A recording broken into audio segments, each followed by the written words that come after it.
जैसे हम बात कर रहे थे कल कि जो लोड, हमने लोड के बारे में पूरा कर लिया था कंप्लीट। अब स्टडी जो हम कर रहे थे बेसिकली वो स्ट्रेस एंड स्ट्रेन कर्व के बारे में हमने कंप्लीट किया था कल। तो स्ट्रेस एंड स्ट्रेन कर्व से रिलेटेड कोई doubt? Stress and strain curve से रिलेटेड कोई डाउट? ठीक है। कल कुछ जो हम यहाँ राइटिंग कर रहे थे उसमें थोड़ा सा इश्यू था। तो जो मैंने सारी चीजें थी जो समझाया था आपको मैंने, ठीक है, वो सब कुछ मैंने यहाँ पर राइट डाउन किया हुआ है। ठीक है। तो इसमें जो भी आपकी चीजें हमने समझी थी, जैसे हमने स्ट्रेस स्ट्रेन कर्व समझा था उसमें,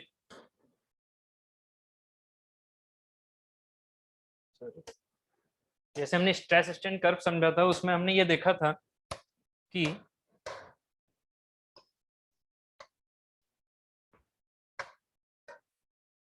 सबसे पहले इलास्टिक लिमिट होती है, सॉरी प्रोपोर्शनल लिमिट, उसके बाद इलास्टिक लिमिट। ठीक है। उसके बाद इलास्टिक लिमिट ये ऐसे, उसके बाद यहां से आगे ये वाला सी पॉइंट था। ठीक है। ये सी यानी कि upper yield point, then lower yield point, then yielding region, then strain hardening, then necking. ठीक है। तो ये सारी चीजें हमने समझ ली थी। यहाँ से स्ट्रेन हार्डनिंग चल रहा है ये, और ये आगे हो गया नेकिंग। ठीक है।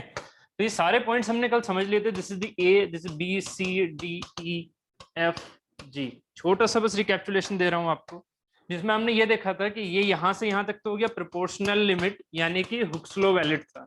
यहाँ से यहाँ तक क्या था? हुक्स लॉ वैलिड था। ये था हमारा इलास्टिक रीजन, इसको बोला था हमने elastic limit.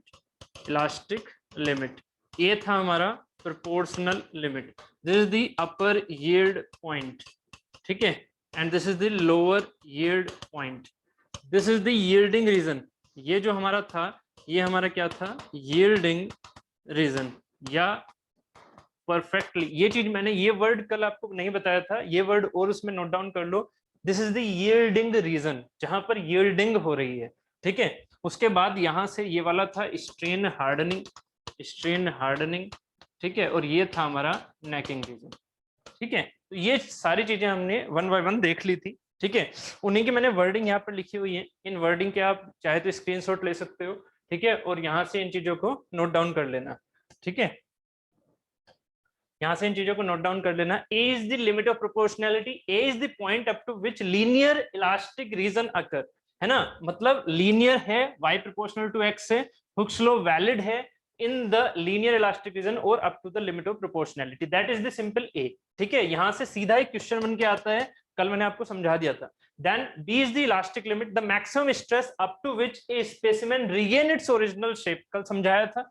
Regain its original shape में आपका जो है वो कर्व जा सकता है, वो लीनियर हो, ये जरूरी नहीं है। जैसे मैंने बताया था 110 पर 12 mm भी आ सकती है। ठीक है। तो on removal of the applied load for mild steel B is very near to A, ये इंपॉर्टेंट पॉइंट है। जो हमारे पास माइल्ड स्टील की हम बात कर रहे हैं उसमें जो इलास्टिक लिमिट है और प्रोपोर्शनल लिमिट है वो बहुत ज्यादा दूर नहीं होती है, ये दोनों पॉइंट ही बिल्कुल पास होते हैं। ये जो हमने यहाँ पर फिगर बनाया है ये दोनों पॉइंट हमारे काफी पास होते हैं। ये सिर्फ दिखाने के लिए मैंने आपको ये काफी दूर दिखाए हुए हैं, जिससे कि आपको समझ में आ जाए कि ये चीज हमारी कर्विकल है। ठीक है। तो इस पॉइंट के हिसाब से हम ये कह सकते हैं कि जनरल मटेरियल्स में बी एक से दूर होता है, बट माइल्ड स्टील में जनरली ये ए के पास होता है। ठीक है। तो हम elastic limit and proportional limit को वाई वैल्यू सिमिलर ले सकते हैं। मैं अभी आपको आगे समझाऊंगा, जो प्रॉपर्टी समझाऊंगा, ठीक है, कि बी, ए और अपर यील्ड एंड लोअर यील्ड का क्या मीनिंग होता है जब हम प्रॉपर्टी वाइज स्ट्रेस की बात कर रहे होते हैं, स्ट्रेस की जब बात कर रहे होते हैं।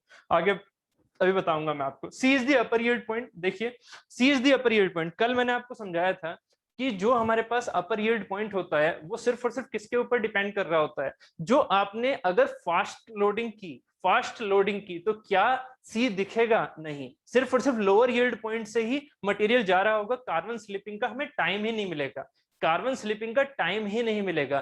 तो इस अपर यील्ड पॉइंट का कोई भी फिजिकल सिग्निफिकेंस नहीं होता है हमारी स्टडी में। अगर हमने लोडिंग ज्यादा की तो कार्बन स्लिपिंग होगी, सॉरी कार्बन स्लिपिंग नहीं होगी, सीधा ही मटेरियल सीधा टोटल एटमॉस्फेयर से ब्रेक करेगा। जो आयरन मटेरियल्स हैं, आयरन मॉलिक्यूल्स को वो ज्यादा इलोंगेट करेगा। ठीक है, ग्रेन्स को इलोंगेट करेगा। ठीक है। बट अगर स्लो लोडिंग है, अगर स्लो लोडिंग है, ठीक है, लोडिंग इज स्लो, देन क्या होगा?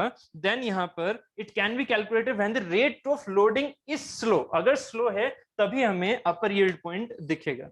ये चीज मैंने कल आपको अच्छे समझा दी थी। तो सी का जो फिजिकल सिग्निफिकेंस है वो कुछ नहीं होता है, वो सिर्फ और सिर्फ किसके ऊपर डिपेंड करता है, जो आपकी कंडीशंस हैं, जो आपकी कंडीशंस हैं वो उनके ऊपर डिपेंड करता है कि आप टेस्ट को कैसे परफॉर्म कर रहे हो, स्लो लोडिंग के साथ या फास्ट लोडिंग के साथ।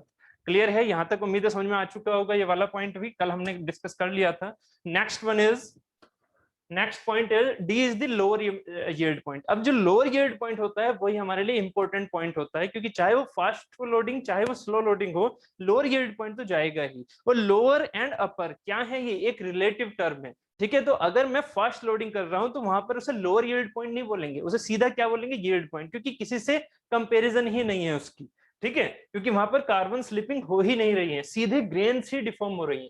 ठीक है, D is the lower yield point, this is also called the actual yield point. The stress eight D is the yield stress. जो आपके पास यील्डिंग स्ट्रेस है, जो डी पॉइंट है, उस पर जो स्ट्रेस होगी that is called the yielding stress. अब इस सिग्निफिकेंस को समझिएगा इसके पर्टिकुलर। देखिए यहां से हो क्या रहा है, हमारे लिए ये पॉइंट इतना ज्यादा इंपॉर्टेंट नहीं होता, ये वाला एरिया। कौन सा, इलास्टोप्लास्टिक रीजन। मैंने कल आपको समझाया भी था, this is the elastoplastic region, है ना, यहां से यहां तक का जो एरिया है। ठीक है, बी से लेके डी तक का जो बीच का पार्ट था वो इलास्टोप्लास्टिक रीजन था। हमारे लिए इलास्टोप्लास्टिक रीजन इतना ज्यादा सिग्निफिकेंट वाला नहीं होता है, तो हम उस चीज को नेग्लेक्ट भी मान सकते हैं as compare to this region. As compare to this region ये चीज हम नेग्लेक्ट मान सकते हैं, as compare to this region ये चीज हम नेग्लेक्ट मान सकते हैं। ठीक है, ये चीज हम नेग्लेक्ट मान सकते हैं। तो अब क्या होगा, अब इलास्टिक से प्लास्टिक में जाने के लिए, इलास्टिक से प्लास्टिक में जाने के लिए हमारे पास कौन सा पॉइंट है, ये डी पॉइंट है। डी पॉइंट से हमारा जो नेचर है वो कैसा होता जा रहा है, प्लास्टिक। डी पॉइंट से हमारा नेचर कैसा होता जा रहा है, प्लास्टिक। तो जैसे ही वो प्लास्टिसिटी की तरफ जा रहा है, मतलब वो परमानेंट डिफॉर्मेशन में जाने की टेंडेंसी रखता है, इसी रीजन को हम क्या बोल रहे हैं, यील्डिंग। तो अब एक चीज समझिएगा जरा यहां से, जिस मटेरियल में, यहां से एक वर्ड समझिएगा, जिस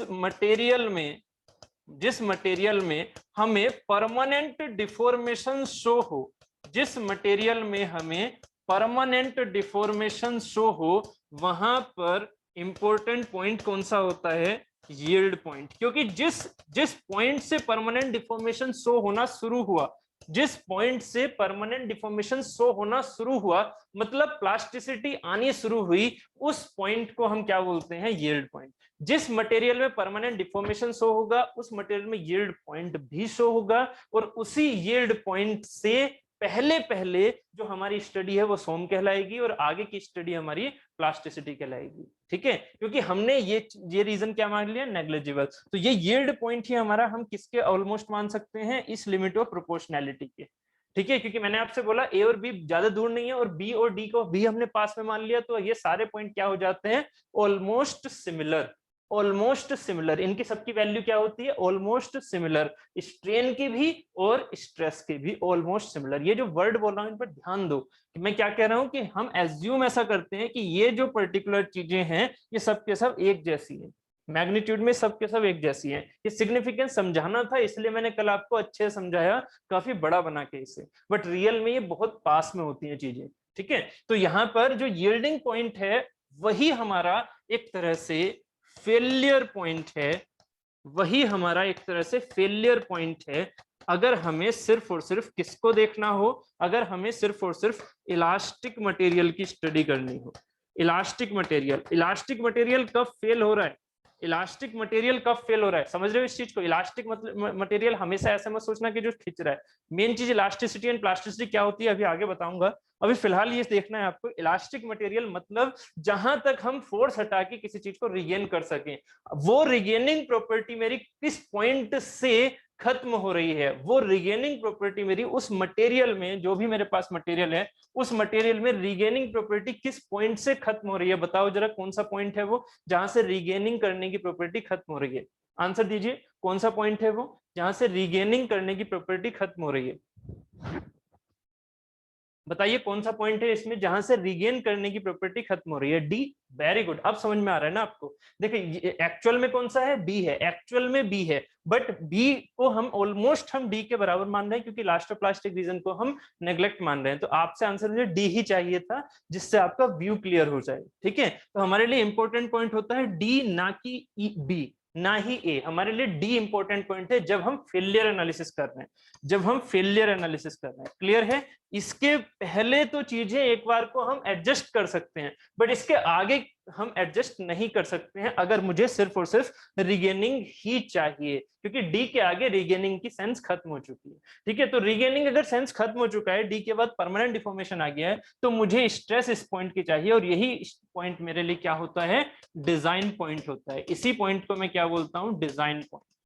डिजाइन पॉइंट, डिजाइन मतलब जो यील्ड पॉइंट है वही मेरा डिजाइन के लिए यूज किया जाता है। ठीक है, कौन सा मटेरियल? जो कि मटेरियल प्लास्टिक हो, जो कि मटेरियल परमानेंट डिफॉर्मेशन में जाए। प्लास्टिक क्या होता है अभी आगे बताऊंगा, परमानेंट डिफॉर्मेशन में जो जाए। ठीक है, ऐसे मटेरियल में फेलियर कहां होता है? ऐसे मटेरियल में फेलियर होता है यील्ड पॉइंट पर। ऐसे मटेरियल में फेलियर होता है यील्ड पॉइंट पर। उम्मीद है यहां तक ये चीज समझ में आ गई है। अब ये तो होगी कहानी जो मैंने आपको इससे रिलेटेड थोड़ा बहुत समझाया कि ये जो होता है, ये पार्ट होता है, इस पार्ट को हम नेग्लिजिबल मान लेते हैं, तो ये सब एक दूसरे के साथ आ जाते हैं। अब चलते हैं कुछ इस तरह की चीजों पर। ठीक है, चलिए पहले हम इन चीजों को खत्म कर लेते हैं जो मैंने कल बताया था और जो रह गया था बताने से मुझे। ठीक है, मतलब जो लिखवाने से रह गया था आपको। ठीक है, D is the lower yield point, हो गया, खत्म हो गया डी का significance. CD region, CD region कौन सा है? जहां पर कार्बन स्लिपिंग हो रही है। देखो यहाँ पर सीडी रीजन कौन सा है? जहां पर कार्बन स्लिपिंग हो रही है। सी ये था, डी ये था। सीडी रीजन मतलब जहां पर कार्बन स्लिपिंग हो रही है, ये लिखा हुआ है। Stress decreases due to slipping of carbon atoms in the molecular structure of the steel. उसके बाद यील्ड पॉइंट फिनोमिना, जो ये यील्ड पॉइंट फिनोमिना है, जो ये वाली यील्डिंग फिनोमिना है, ये यहां से लेके यहां तक की जो यील्डिंग फिनोमिना है, इसका जो सिग्निफिकेंस कल था वो मैंने समझाया हुआ है, कोटरल एटमॉस्फेयर वगैरह का, तो वो सारी चीजें मैंने यहाँ लिखी हुई है। Carbon are interstitial impurities in iron, ये मैंने कल बताया था, but interstitial voids are not sufficient to accommodate carbon. ठीक है, so carbon diffuses through the atomic structure and accumulate on dislocation side. जो गैप थे वहां पर जाकर कार्बन बैठ जाता है जब उन पर फोर्सेस लगती हैं। ठीक है, तो एक carbon rich atmosphere which is called as the Cottrell atmosphere. तो उस कोटल एटमॉस्फेयर को तोड़ेंगे और वो जो कार्बन है वो अपने आप को स्लिप करा के किसी एक स्पेस में जाएगा। ठीक है, तो वो जो सेंस होता है that is simply called as the yielding. ठीक है, that is simply called as the yielding. Okay, slipping of the carbon. ठीक, उसके बाद D E represent the perfected plastic region और द यील्डिंग रीजन, और द यील्डिंग रीजन जो मैंने आज आपको ऐड करवाया उसमें, और द यील्डिंग रीजन। ठीक है, it is the strain which occurs after the yielding point, जो कि डी समझाया मैंने, without any increase in stress. ऐसा नहीं है कि स्ट्रेसेस इंक्रीज नहीं होती हैं, थोड़ी थोड़ी स्ट्रेसेस इंक्रीज भी होती हैं, डिक्रीज भी होती हैं। तो वो जो सेंस है वो हम ऑलमोस्ट एक लाइन मान के चल लेते हैं, कल बताया था। During yielding region a material undergoes suddenly permanent deformation. ठीक है, permanent deformation at a constant stress, मतलब उसके बाद अब क्या होता है, परमानेंट डिफॉर्मेशन आ चुकी है डी के आगे से। ठीक है, तो वो मैंने आपको अभी समझाया। अभी the strain corresponding two point E is about, mild steel के अंदर, यहां से अब समझिएगा इसके सिग्निफिकेंस को।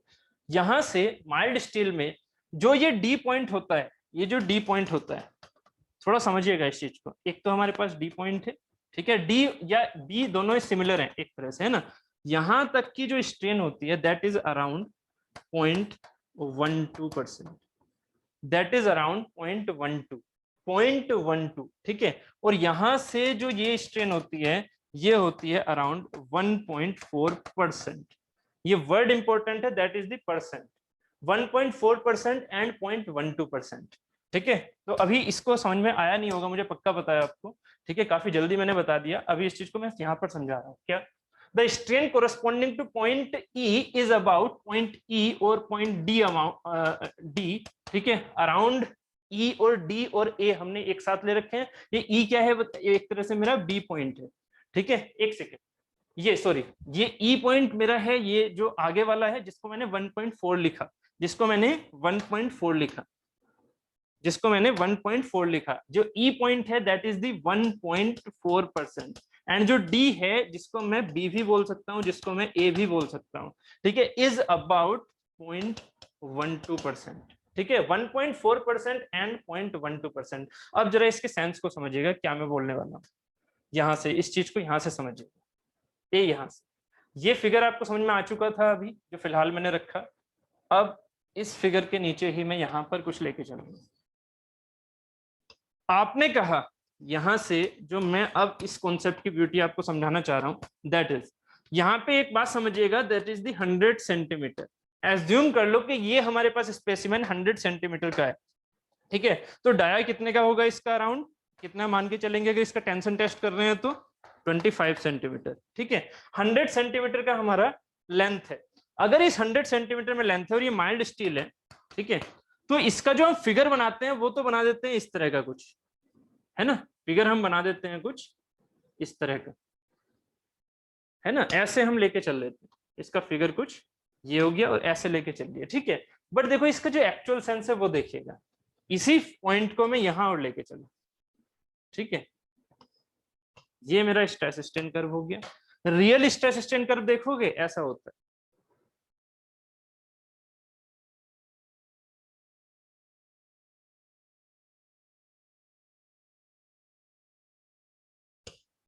अगर मैं यहाँ पैरामीटर के हिसाब से जाऊं, पैरामीटर के हिसाब से अभी भी ये पैरामीटर के बेसिस पर नहीं है, फुल पैरामीटर के बेसिस पर नहीं है अभी भी।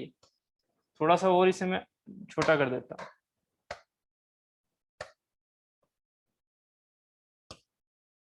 ठीक है। ये चीज अब थोड़ा समझिएगा क्या मैं बताना चाह रहा हूं आपको। यहाँ पर देखिएगा, ध्यान से समझिएगा कि यहाँ पर जो मेरा इलास्टिक पॉइंट होता है, या फिर जो हमारे पास यील्डिंग पॉइंट है, या फिर जो हमारे पास बी है जिसे मैं इलास्टिक पॉइंट बोल रहा हूँ, या ए है जो मेरे पास यहाँ पर प्रोपोर्शनल लिमिट है, यहाँ तक की जो स्ट्रेन है, स्ट्रेन इज दी, स्ट्रेन पहले स्ट्रेन को समझो, strain is the percentage. Percentage कैसे, change in length upon original length. अगर मैंने ओरिजिनल लेंथ को 100 सेंटीमीटर कह दिया, 100 सेंटीमीटर कह दिया, तो जितनी मेरी चेंज होगी, मतलब जितना मेरा डिफॉर्मेशन होगा, उसे मैं परसेंटेज बोल सकता हूँ। भाई परसेंटेज का मतलब क्या होता है, डिवाइडेड बाय 100 कर देना। तो अगर मेरे पास चेंज इन लेंथ जो डिफॉर्मेशन है वो मान लो 1 mm आ रहा है, वो मान लो 1 mm आ रहा है, तो ये उस एक्चुअल का कितना परसेंट चेंज हुआ। अगर ये 100 सेंटीमीटर था और ये मान लीजिए 1 सेंटीमीटर चेंज आया, तो कितना चेंज हुआ, 1%। इसे 1% बोलेंगे ना। अगर 100 सेंटीमीटर है और उसमें 1 सेंटीमीटर का चेंज हो रहा है, तो उसे हम क्या बोलेंगे, 1%, है ना। तो 1% is the strain, strain value is the 1%, क्योंकि 1/100। समझ रहे हो ना इस चीज को, दैट इज दी 1/100 के 1 का change divided by original length. तो यहाँ जो हमारे पास परसेंटेज होती है रियल में, इस रियल सिग्निफिकेंस को समझिएगा, जो परसेंटेज होती है रियल में वो कितनी है, 0.12%। 0.12%। इसका मतलब क्या हुआ, अगर 100 सेंटीमीटर है तो कितना चेंज हुआ, जहां तक ये इलास्टिक लिमिट है, जहां तक ये प्रोपोर्शनल लिमिट है, सिर्फ और सिर्फ लेंथ में कितना चेंज होता है। अगर आपके पास एक रियल बॉडी है, मान लीजिए ये, अगर आपके पास एक रियल बॉडी है, ये माइल्ड स्टील की है, उसको अगर मैं फोर्स लगा रहा हूं, तो उसमें कितना परसेंटेज चेंज होता है अपनी इलास्टिक लिमिट के अंदर अंदर, इलास्टिक लिमिट के, यील्डिंग पॉइंट की, या प्रोपोर्शनल लिमिट के अंदर अंदर कितना डिफॉर्मेशन होगा।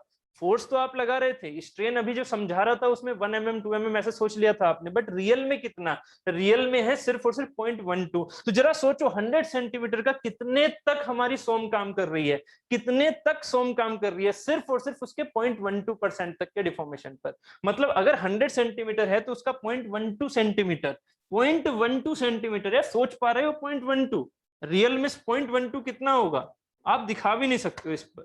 0.12 सेंटीमीटर, 0.12 सेंटीमीटर आप दिखा भी नहीं सकते हो। 0.12 सेंटीमीटर आप दिखा सकते हो नहीं ना। अगर मैं आपसे कहूं तो 1 सेंटीमीटर में कितने mm हो गए, 1 सेंटीमीटर में 10 mm, ठीक है। तो 10 mm के हिसाब से कितना हो जाएगा ये, 1.2 mm।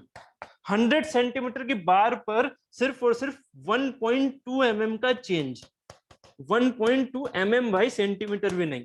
तो 1.2 mm के चेंज के अंदर अंदर पूरी आपकी क्या आ जाती है, सोम। पूरी इसके अंदर हमारी क्या आ गई, सोम। क्योंकि सोम की स्टडी कहां तक हो रही है, इलास्टिक लिमिट तक, इससे आगे तो सोम की स्टडी नहीं है ना। तो ये जो आपको दिखता है ना, ये दिखता इसलिए आपको नहीं है। जो रियल में आप कहते हो ना कि सर हमने तो इतना फोर्सेस लगा दी, ये सब कुछ कर दिया, फिर भी हम यहाँ पर हुक्स लॉ ही लगा रहे हैं। अरे भाई हुक्स लॉ लगाओगे क्योंकि रियल में जो डिफॉर्मेशन है वो सिर्फ इतना है। माइल्ड स्टील का एग्जांपल लेके चल रहा हूँ, बात समझ में आ रही है या नहीं। जो मैंने आपको अभी ये समझाया, that is the real perspective, ठीक है। आपकी दुनिया अलग हो जाती है जब आप इस फिगर के बारे में सोचते हैं।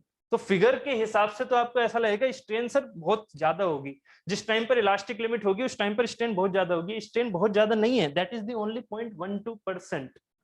ये समझ में आ रहा है या नहीं आ रहा है? इसको विजुलाइज कर पा रहे हो या नहीं कर पा रहे हो?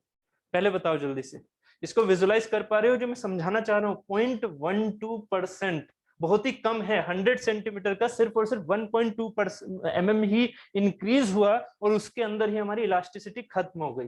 और उसके बाद क्या आ गई हमारी प्लास्टिसिटी। मटेरियल में अब जो है आगे क्या चलेगा यहाँ से? प्लास्टिसिटी। अब मटेरियल के अंदर क्या आ चुकी है? प्लास्टिसिटी। मटेरियल अब डिफॉर्म हो गया है परमानेंट सेंस में, इसके आगे मटेरियल हो गया परमानेंट सेंस में डिफॉर्म। तो जहां तक यील्डिंग होती है, जहां तक सिर्फ और सिर्फ यील्डिंग होती है, that is the 1.4%। That is the 1.4%। इसका मतलब अब अगर आप इसे देखोगे तो ये अब ठीक है, ये कम से कम दिखेगा आपको। ये जितना है वो क्या है? 100 सेंटीमीटर का, इसकी वैल्यू अगर देखी जाएगी तो 1.4 सेंटीमीटर है। अगर ये 100 सेंटीमीटर है तो इसे बोलोगे आप 1.4 सेंटीमीटर। क्लियर है? अगर मैं 1.4 सेंटीमीटर यहाँ दिखा रहा हूँ तो 100 सेंटीमीटर तो बहुत बड़ा होगा ना, बहुत बड़ा होगा। 100 सेंटीमीटर इतना भी तो नहीं होगा ना, इतना 100 सेंटीमीटर होगा क्या दिखाते हुए? स्केल पर है ही नहीं है फिगर, ठीक है। यहाँ पर अगर मैं 1.4 ऐसे दिखा रहा हूँ तो 100 को इतने में दिखाऊंगा नहीं ना, 100 तो बहुत बड़ा हो जाएगा। तो उसका सिर्फ और सिर्फ 1.4%, 100 का 1.4% में आपकी यील्डिंग दिख रही है, ठीक है। अब इसके आगे जो हमारे पास यील्डिंग से आगे जो हमारे पास प्लास्टिसिटी होती है, यहाँ जहां तक अल्टीमेट पॉइंट आता है, ये हमारी स्ट्रेन होती है 20%। ये सिर्फ माइल्ड स्टील के लिए डाटा है, ये डाटा किसके लिए है? माइल्ड स्टील के लिए। तो यहां से अगर मैं बात करूं तो ये हो गया हमारे पास 20 सेंटीमीटर का चेंज। अब इसे मैं बोल सकता हूं that is the change of 20 centimetre. ये जो चेंज है ये है 20 सेंटीमीटर का, ठीक है। क्योंकि 100 सेंटीमीटर का 20% कितना होगा? 20 सेंटीमीटर। और उससे आगे जहां फ्रैक्चर होता है, दैट इज दी, जहां फ्रैक्चर होता है वो स्ट्रेन होती है हमारी 25%। वो स्ट्रेन होती है 25%। तो अगर ये यहाँ तक 20 सेंटीमीटर हो गया तो फ्रैक्चर तक ये स्ट्रेन होगी आपकी, फ्रैक्चर तक ये स्ट्रेन होगी 25 सेंटीमीटर, ठीक है। तो 100 का ये 1/4 होना चाहिए, मैंने तो इसको बराबर ही दिखा दिया, ठीक है। तो 100 सेंटीमीटर का बड़ा सा था, उसका 25 सेंटीमीटर तक वो फ्रैक्चर कर जाएगा, मतलब एलोंगेशन 25 सेंटीमीटर तक होगा और वो फ्रैक्चर हो जाएगा, ठीक है। बात क्लियर हो गई या नहीं? पहले सेंस समझाऊं मुझे, ये समझ में आया या नहीं? क्योंकि ये है मेरा प्रैक्टिकल सेंस, ये है प्रैक्टिकल सेंस। रियल में ये चीजें हो रही होती है, रियल समझ में आ रहा है ना?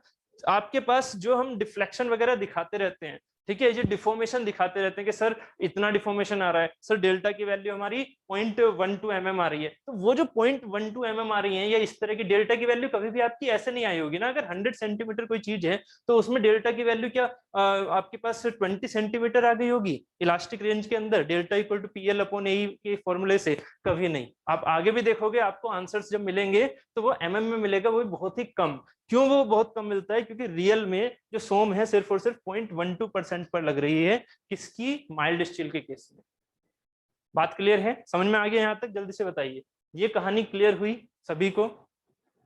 ये कहानी क्लियर हो गई है सभी को? जल्दी से बताओ, कोई डाउट है इस सेंस में तो बताओ, क्योंकि ये चीज आपकी प्रैक्टिकल के लिए बहुत ज्यादा जरूरी थी जो मैंने आपको अब समझाया। कोई डाउट है तो बताओ। यस, सब कुछ ऑल क्लियर हो गया या फिर ऑल क्लियर हो गया? सब ऊपर से गया? समझ में आ पा रहा है या नहीं? जल्दी से बताओ पहले।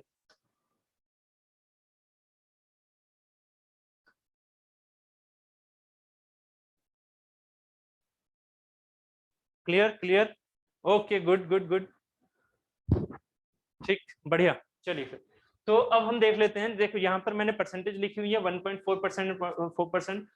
Hence plastic strain is the times of, अगर मैं प्लास्टिक स्ट्रेन की बात करूं, अगर मैं प्लास्टिक स्ट्रेन की बात करूं कितने टाइम्स ज्यादा है, अगर मैं इसको यहाँ पर यील्डिंग स्ट्रेन की परसेंटेज देखता हूं तो यील्डिंग स्ट्रेस कितनी परसेंटेज ज्यादा है यहाँ पर? 1.4% है, 0.12% है, मतलब 10 टाइम्स ना। यहाँ से 10 टाइम्स है तो 10 टाइम्स हम यहाँ पर लिख सकते हैं, जो मैंने यहाँ पर स्पेस छोड़ा था, 10 टाइम्स। ये सिंपल कैलकुलेशन है, इसका कितना गुना होगा, इसका कितना गुना है? ये अराउंड 10 to 12 टाइम्स है ना, अराउंड 10 to 12 टाइम्स। भाई 12 से मल्टीप्लाई करोगे 10 की तो एक ये 1.2 आ जाएगा ना, तो 1.2 या 1 पॉइंट इसके अराउंड, मतलब 10 से 12 टाइम गुना। ठीक है। उसके बाद EF represent strain hardening. Strain hardening मैंने कल समझाया था। स्ट्रेन हार्डनिंग को पूरा मैंने एटॉमिक स्ट्रक्चर मतलब ग्रेन के बेसिस पर समझा दिया था आपको, तो बस उसकी वर्डिंग यहाँ पर लिखी हुई है। In this region further addition of stress gives additional strain, मतलब एडिशनल स्ट्रेन आएगी तभी वो हमें और ज्यादा फोर्स लगाना पड़ रहा है, तो स्ट्रेन ज्यादा बढ़ रही है तो स्ट्रेस भी ज्यादा बढ़ती है। ग्राफ फिर से ऊपर की तरफ जाना शुरू हो जाएगा।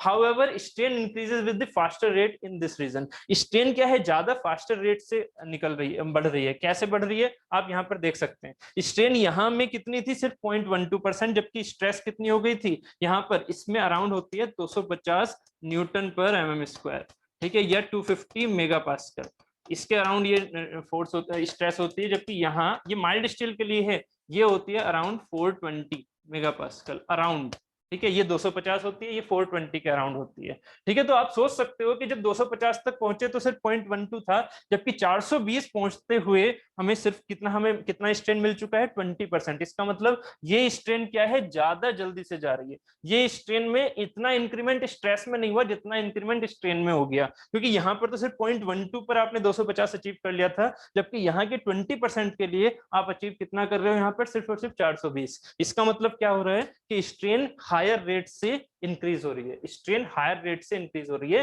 स्ट्रेन हार्डनिंग रीजन में, ठीक है। The material in this range undergoes changes in its atomic and crystalline structure resulting in increased resistance to further deformation. जो कल मैंने समझाया था, ग्रेन्स क्या होती हैं, बिल्कुल इक्वली जो होती है इलोंगेटेड शेप की हो जाती हैं, और उनको जब फोर्स और एक्स्ट्रा लगेगा तब वो जाके डिफॉर्म होंगी, ठीक है, which is known as the strain hardening, ठीक है। This portion is not used for the structure design. Civil student को इस वाले पोर्शन की ज्यादा जरूरत नहीं होती है इन हिज स्ट्रक्चर सब्जेक्ट। क्यों? क्योंकि यहाँ पर परमानेंट डिफॉर्मेशन पहले से ही आ रखा है। जो हमारा ये रीजन है स्ट्रेन हार्डनिंग वाला, वो परमानेंट डिफॉर्मेशन में है। जबकि मैकेनिकल स्टूडेंट को इसकी जरूरत होती है, that is used in the production में जो फोर्जिंग वाला पार्ट हो जाता है, जो रोलिंग है, हैमरिंग है, उन सब में हमारा ये वाला पार्ट लिया जाता है, ठीक है। हैमरिंग हो गया या फिर टेंशन के हिसाब से जो चीजें चल रही हैं, उसमें हमारा ये वाला स्ट्रेन हार्डनिंग वाला पार्ट लिया जाता है। उसके बाद F is the ultimate point, जो मैंने आपको बताया भी था कल कि जो मेरा मैक्सिमम है that is the ultimate point, ultimate stress है। उसके बाद से क्या होता है, उसके बाद नेकिंग शुरू हो जाता है, तो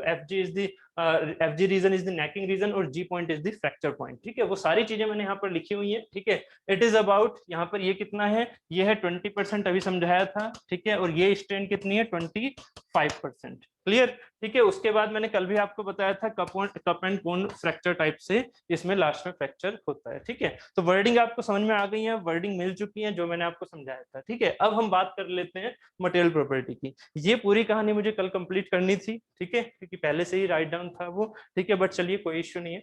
अब यहाँ तक हमने कंप्लीट कर लिया है, अब चलते हैं मटेरियल प्रॉपर्टी की तरफ, ठीक है। मटेरियल प्रॉपर्टी में सबसे पहली प्रॉपर्टी हमारी elasticity. What is the elasticity, ठीक है। इलास्टिसिटी यहाँ पर आपको लिखने की दिक्कत नहीं लेनी है, सीधा आपको स्क्रीनशॉट ले लेना है और लिख लीजिएगा, ठीक है।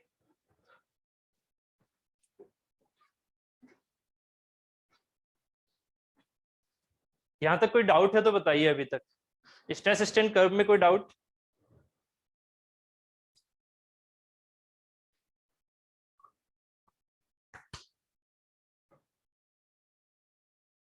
नो? जल्दी से बताओ भाई, no, yes, no, yes. Doubt है? डाउट है क्या? अभी तक नींद नहीं खुली है क्या भाई? क्या हुआ? हाँ, ये हुई ना बात अब, ठीक है, चलो। सबसे पहले अब इलास्टिसिटी समझो। देखो, सबसे पहली चीज कि आप अगर इलास्टिक मटेरियल की बात करते हो, मैं आपको कुछ ऐसी चीज बोलने वाला हूं कि आप ये कहोगे कि सर ऐसा तो बिल्कुल नहीं हो सकता। आप इस बोतल को क्या बोलते हो? इस बोतल को आप क्या बोलते हो? इट इज ए प्लास्टिक और इलास्टिक? जल्दी से बताओ, ये बोतल है, ठीक है, इस बोतल को आप क्या बोलोगे? दिस इज प्लास्टिक और इलास्टिक? बताओ पहले। मैं ऐसी चीज कुछ बोलने वाला हूं जिससे आप ये कहोगे कि सर क्या पढ़ा रहे हो आप, ठीक है, ऐसा तो हो ही नहीं सकता कि ये चीज ऐसी होती है, ठीक है। हमारी रोजमर्रा की लाइफ में जो हम वर्ड यूज करते हैं 100% जरूरी नहीं है कि वो सही वर्ड हो, ठीक है। जैसे मैंने आपको एक छोटा सा एग्जांपल भी दिया था उस दिन कि किलोग्राम और वेट, हम वेट में हमेशा किलोग्राम बोलते हैं जबकि वेट हमारा न्यूटन में होता है, ये श्योर है, ठीक है। तो हम कुछ ऐसी चीजें यूज करते हैं जो कि हैं गलत, बट चलती आ रही है, प्रथा चल रही है तो प्रथा चलाए जा रहे हैं, ठीक है। ऐसा ही कुछ होता है हमारी सोम की लैंग्वेज में। जो हमारे पास एक्चुअल की लैंग्वेज है, एक्चुअल मैकेनिकल लैंग्वेजेस है, मतलब प्रॉपर्टी वाइज, ठीक है। तो उन प्रॉपर्टीज को हमें समझने के लिए पहले उनकी रियल डेफिनेशन समझनी होगी। तो हम जिस चीज को इलास्टिक मटेरियल बोल देते हैं, जिसको प्लास्टिक मटेरियल बोल देते हैं, वो रियल में प्लास्टिक है भी, वो रियल में प्लास्टिक है भी, या सिर्फ और सिर्फ उसका केमिकल नेम है ये, ठीक है। एक थर्मोप्लास्टिक होता है, एक थर्मोसेटिंग होता है, ठीक है। तो या तो ये उस मटेरियल का केमिकल नेम है, ठीक है, रियल में उसको हम प्लास्टिक मटेरियल बोलेंगे या नहीं, वो चीज हमारी सोम से निकल के आती है। तो सबसे पहले हम इलास्टिसिटी को समझते हैं। इलास्टिसिटी क्या है, इलास्टिक मटेरियल क्या है, प्लास्टिसिटी क्या है, प्लास्टिक मटेरियल क्या होते हैं, ठीक है। तो अब यहां से समझिएगा। सबसे पहले देखो, मैंने इलास्टिसिटी और प्लास्टिसिटी क्यों मुझे स्ट्रेस स्ट्रेन कर्व पे समझानी है, इसीलिए मैंने स्ट्रेस स्ट्रेन कर्व आपको पहले समझा दिया, जिससे कि आपको इलास्टिसिटी प्लास्टिसिटी समझ में आ जाएगी, ठीक है। इलास्टिसिटी का मीनिंग क्या था, माइल्ड स्टील से ही हम एग्जांपल लेके चल रहे हैं। माइल्ड स्टील था, इस माइल्ड स्टील पर आपने पी फोर्स लगाया, पी फोर्स लगा रहे हैं, फोर्स, इलास्टिसिटी का मीनिंग क्या है, पहले इस चीज को समझो। आपने एक मटेरियल लिया, ऐसे एक मटेरियल लिया, आपकी मर्जी है कैसा भी बना लो, सर्कुलर या फिर रेक्टेंगुलर, जैसा भी आप चाहें। उस पर आप चाहे तो पी फोर्स ऐसे लगाओ, चाहे कंप्रेशन में लगाओ, मुझे उससे कोई मतलब नहीं है। मतलब किस चीज से, उस पर ध्यान दो। अगर इस पर पी फोर्स ऐसे लग रहा है, मान लेते हैं टेंशन में लगा दिया, चलो एक फिगर में मैं कंप्रेशन लगा देता हूं। तो इस पर मैंने क्या किया, जब मैंने उसे इलास्टिक मटेरियल बोलना है मुझे, तो मीनिंग क्या है कि ये बॉडी डिफॉर्म होगी, इसका 2D फिगर बना लेता हूं, ये बन गया, इसका 2D फिगर बना लेता हूं, ये बन गया। जब बॉडी डिफॉर्म होगी, जब बॉडी डिफॉर्म होगी, तो डिफॉर्म होने के बाद एग्जाम्पल के तौर पर मैं मानता हूं कि एग्जाम्पल के तौर पर ये बॉडी ऐसी चली गई, ठीक है, और ये बॉडी ऐसे आ गई, एग्जाम्पल के तौर पर, ठीक है। जबकि जरूरी नहीं है कि हमेशा ऐसे ही जाए, ठीक। तो पी फोर्स अगर लग रहा है तो ये डिफॉर्म ऐसे हो गई, ये डिफॉर्म ऐसे हो गई, ठीक है। अब जैसे ही मैं पी फोर्स छोड़ता हूं, ये बॉडी अपनी पुरानी अवस्था को, पुरानी डायमेंशन को, पुरानी शेप को कंप्लीटली रीगेन कर ले। अगर उस मटेरियल के अंदर ये प्रॉपर्टी है, जरूरी नहीं है वो टेंशन में ही हो, वो कंप्रेशन में भी हो सकती है, वो किसी भी शेप में हो सकती है, वो शियर में भी हो सकती है, वो शियर में भी हो सकती है। अगर आप इस पर ऐसे ट्रांसवर्स फोर्स लगा रहे हो, तो भी मुझे जब ये डिफॉर्म होके कुछ ऐसे फिगर दिखेगा इसका, जब ये डिफॉर्म होके ऐसे हो गया, तो आप जब ये पी फोर्स हटाते हो, तो अब ये फिर से पुरानी अवस्था में आ जाए, इसी अवस्था में आ जाए अब ये फिर से, ठीक है। चाहे वो शियर हो, चाहे कंप्रेशन हो, चाहे टेंशन हो। तो माइंड में सिर्फ और सिर्फ टेंशन नहीं लेके चलना, पहली चीज। इलास्टिसिटी का मीनिंग टेंशन से नहीं होता, that is termed as the ductility, जो आप टेंशन से चेक करते हो, ठीक है। अभी बताऊंगा डक्टिलिटी क्या होती है। इलास्टिसिटी में कंफ्यूज मत होना, इलास्टिसिटी सिर्फ और सिर्फ क्या है, रिगेन करने की कैपेसिटी, रिगेन करने की कैपेसिटी के रिगेन कर रहा है, चाहे वो शियर हो, चाहे वो कंप्रेशन हो, चाहे वो टेंशन हो, किसी भी चीज में हमारी वो बॉडी हो, ठीक है। अपने आप को अगर रिगेन कर रही है तो वो इलास्टिक मटेरियल है, कंप्लीटली रिगेन कर रहा है, इलास्टिक मटेरियल है। मैंने आपको एग्जांपल किसका लिया, मैंने आपको एग्जांपल लिया टेंशन टेस्ट का। पहले तो ये चीज समझ में आ गई, अब टेंशन टेस्ट का एग्जांपल। इसमें क्या हुआ, जब पी फोर्स मैंने लगाया, तो आपने ये देखा कि इस पॉइंट तक मटेरियल क्या कर रहा है, अपने आप को इलास्टिक कर रहा है ना, थोड़ा सा, और वही पॉइंट जैसा आपको मैंने समझाया हुआ है बी पॉइंट, तो बी पॉइंट तक यहाँ पर इलास्टिक है, ठीक है।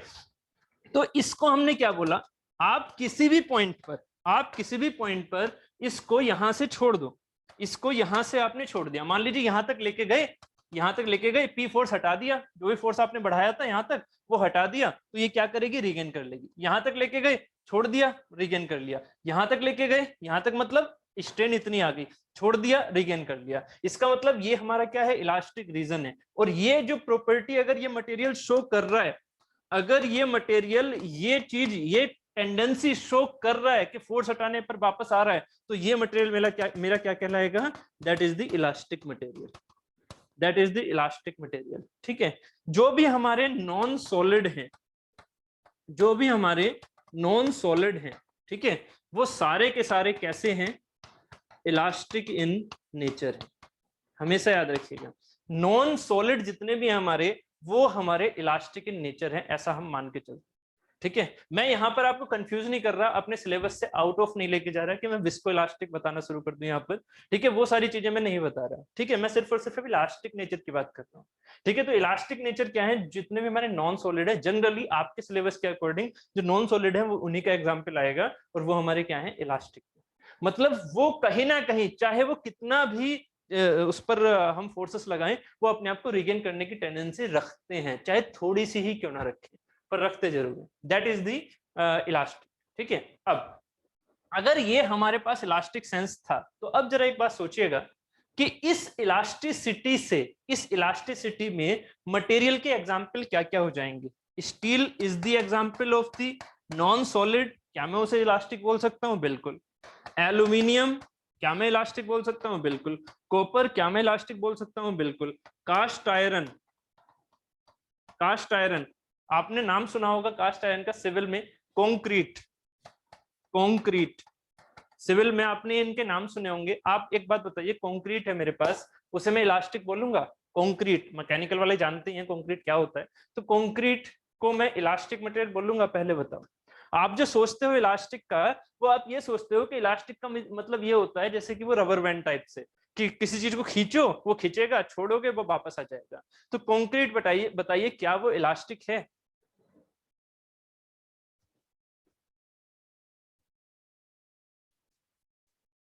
कंक्रीट क्या इलास्टिक है? नो। कंक्रीट क्या इलास्टिक है? Concrete no. Yes, mix up answer आ रहे हैं, जल्दी से बताओ। Concrete is the elastic material और नॉट? मैंने मेटल नहीं बोला ना, मैंने सॉलिड बोला है। कंक्रीट क्या हमारा सॉलिड नहीं है? बिल्कुल है। ठीक है, मैंने मेटल नहीं बोला था, गलती मत करो कि पता लगा स्टूडेंट कुछ उसमें जा रहे हैं कि सर वो तो मेटल नहीं होता ना। तो मेटल नहीं है तो क्या हुआ? ठीक है, जो हमारे नॉन सॉलिड है वो सारे के सारे क्या है? Elastic in nature. अगर मैं कंक्रीट की स्टडी करूं टेंशन में, एक एक कंक्रीट का पार्ट ले लिया मैंने, उसको मैं टेंशन में खींच रहा हूं। ठीक है, टेंशन में होता वीक है, सिविल स्टूडेंट जानते हैं इस चीज को। कंक्रीट क्या होता है? टेंशन में वीक होता है, कंप्रेशन में स्ट्रांग होता है, इसीलिए उसको हम यूज कर रहे होते हैं बिल्डिंग डिजाइन में। ठीक है, तो जो कंक्रीट है हमारा वो टेंशन में वीक है, वीक है होने दो, बट उसने थोड़ा तो रीगेन किया होगा ना, मुझे उससे मतलब है बस। चाहे वो थोड़ा सा ही रिगेन करे, चाहे वो अपनी स्ट्रेस को थोड़ा सा ही झेल पाए। ऐसा तो नहीं है जीरो फोर्स पर ही टूट जाएगा, नहीं ना। टेंशन में जीरो फोर्स पर टूट जाएगा नहीं, कुछ ना कुछ तो फोर्स दोगे ना, तभी तो ये टेंशन में टूटेगा। इसका मतलब क्या होगा? इसने कहीं ना कहीं तो अपनी रिगेन करने की कैपेसिटी को अपने अंदर रखा था, तो उसी सेंस को हम कहते हैं इलास्टिसिटी। ठीक है, चाहे वो कंक्रीट हो, कास्ट आयरन हो, और एल्यूमिनियम, कॉपर, स्टील, कुछ भी हो, सब के सब इलास्टिक है। अब आपके मन में चल रहा होगा कि सर इसमें तो ब्रिटल भी है और डक्टाइल भी है, तो बस ब्रिटल और डक्टाइल इलास्टिसिटी के ही अंदर चीजें आती है, अभी मैं आपको उनके बारे में बताऊंगा। तो उम्मीद है इलास्टिसिटी यहाँ पर समझ में आ गया होगा। डेफिनेशन की बात अगर करें तो मैंने लिख रखी है पहले से ही, this is the property of a material to regain its original shape after deformation. ठीक है, when the external forces are removed. ठीक है, मटेरियल सोज इलास्टिसिटी, कौन कौन से मटेरियल होते हैं? Steel, aluminium, copper, cast iron, etcetera. ठीक है, कंक्रीट भी रख सकते हो, एटसेट्रा। ठीक है, अब हम चलते हैं प्लास्टिसिटी की तरफ। प्लास्टिसिटी क्या है? उम्मीद है यहां तक ये इलास्टिसिटी समझ में आ गई है। अब प्लास्टिसिटी की तरफ चलते हैं। क्या हो रहा है, क्या हो रहा है यहां से समझिएगा। वही जो मटेरियल था आपके पास, आपके पास एक पुराना वाला मटेरियल था, यही वाला, इस पर आप टेंशन लेके चल रहे थे। ठीक है, एक हमारे पास यही मटेरियल है, बस इसका इस शेप सेम है, शेप सेम है। ठीक है, दोनों की, बट मटेरियल इसमें ए है, 1 है, इसमें मटेरियल 2 है, मतलब मटेरियल का जो प्रॉपर्टी है वो अलग है। एक मटेरियल 1 है, एक मटेरियल 2 है, जबकि शेप दोनों की सेम है। अब जब मैं इस पर भी टेंशन लगा रहा, इस पर भी टेंशन लगा रहा, दोनों पर मैं टेंसाइल फोर्स लगा रहा हूँ, इसमें डिफॉर्मेशन हुआ, चलो ठीक है डिफॉर्मेशन हुआ, जो इसमें डिफॉर्मेशन हो रहा है, ठीक है, मान लीजिए उस तरह का ही डिफॉर्मेशन इसमें था, उस तरह का ही डिफॉर्मेशन इसमें था। अब क्या हो रहा है कि एक लिमिट के बाद जब आप फोर्स हटाते हो, पी की वैल्यू 0 से बढ़ाते रहते हैं। ठीक है, तो जब आप एक फोर्स को एक पर्टिकुलर वैल्यू तक ले गए, उसके बाद वो हटाया, तो ये अपने आप को रिगेन कर रहा है, ये भी रिगेन कर रहा है, दोनों रिगेन कर रहे हैं। अब क्या हुआ कि ये जो है, जब आपने और फोर्स बढ़ाया, तो ये जो कंडीशन पहुंच गई वो कुछ ऐसी पहुंच गई, ऐसी, है ना। अब और फोर्स बढ़ा रहे हैं आप, ठीक है, पी मैक्स कर रहे हैं ऐसा कुछ। ठीक है, तो आप और फोर्स बढ़ा रहे हैं, ठीक है, पी को P2 लिख के और पी को इंक्रीज कर दो ऐसे, तो और फोर्स बढ़ाए जा रहे हैं, तो ये इस तरह से होके जा रहा है। अब जब आप फोर्स हटा देते हैं, ये फोर्स आप हटा देते हैं, तो ये अपने आप को रिगेन नहीं करता, ये अपनी इस कंडीशन में ही रहना चाहता है। अब ये अपनी इस कंडीशन में ही रहना चाहता है, ये अपने आप को इसमें ही स्टेबल मानने की कोशिश कर रहा है। जैसे मैंने कल एक छोटा सा एग्जांपल दिया था आपको कि जो आलसी पर्सन होते हैं, ठीक है, उन्हें आप जहां पर रखोगे वो वहीं पर बैठना कोशिश करेंगे कि वो वहीं पर बैठे रहें। ठीक है, वो वहां से हटना नहीं चाहेंगे। बस वही चीज है कि वो और हम, जो पहली कंडीशन है, पहली कंडीशन से जो उनकी न्यू कंडीशन है, उनमें डिस्टेंस काफी हो चुकी है, उनकी बॉन्डिंग अब कमजोर हो चुकी है। तो जब उनकी बॉन्डिंग कमजोर हो चुकी है तो वो जो न्यू पोजीशन है उसमें ही वो स्टेबल होना चाह रहे हैं। पहले जब बॉन्डिंग अच्छी थी तब क्या हो रहा था कि उस बॉन्डिंग की वजह से वो अपने आप को रिगेन करना ज्यादा अच्छे से चाह रहे थे। बट जैसे जैसे उनमें डिस्टेंसेस ज्यादा आने लग गई, जैसे जैसे मॉलिक्यूलर स्पेसिंग ज्यादा आने लग गई, जैसे जैसे स्ट्रेन ज्यादा आने लग गई, तो क्या हुआ कि उनमें टेंडेंसी हो गई कि जिस पोजीशन में अब वो नई पोजीशन में पहुंच गए हैं ड्यू टू अप्लाइंग फोर्सेस, उनकी वजह से अब वो नई पोजीशन में अपने आप को स्टेबल समझने लगते हैं। तो यही प्रॉपर्टी हमारी क्या कहलाती है, जो न्यू स्टेबल कंडीशन आपको महसूस होती है, यही कंडीशन हमारी क्या कहलाती है, प्लास्टिसिटी। यही कंडीशन हमारी क्या कहलाती है, प्लास्टिसिटी। मतलब अपना इनइलास्टिक नेचर।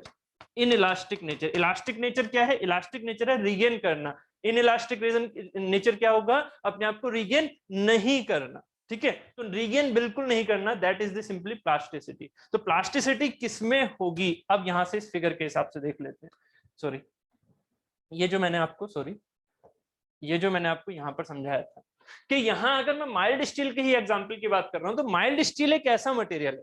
अब ये जो चीज है, जैसे मैंने इलास्टिसिटी बोला, तो इलास्टिसिटी तो हर एक मटेरियल के अंदर थी, बट इलास्टिसिटी के बाद प्लास्टिसिटी हर एक मटेरियल में होगी या नहीं, वो चेक करना है। इलास्टिसिटी के बाद प्लास्टिसिटी हर एक मटेरियल में होगी या नहीं, वो चेक करना है। तो अगर मैं माइल्ड स्टील का मैंने एक्सपेरिमेंट किया, तो माइल्ड स्टील के एक्सपेरिमेंट में मैं क्या देखता हूं कि mild steel after applying the extra force, मतलब इस फोर्स को मैंने और बढ़ा दिया और मटेरियल कहां पहुंच गया, यहां पर।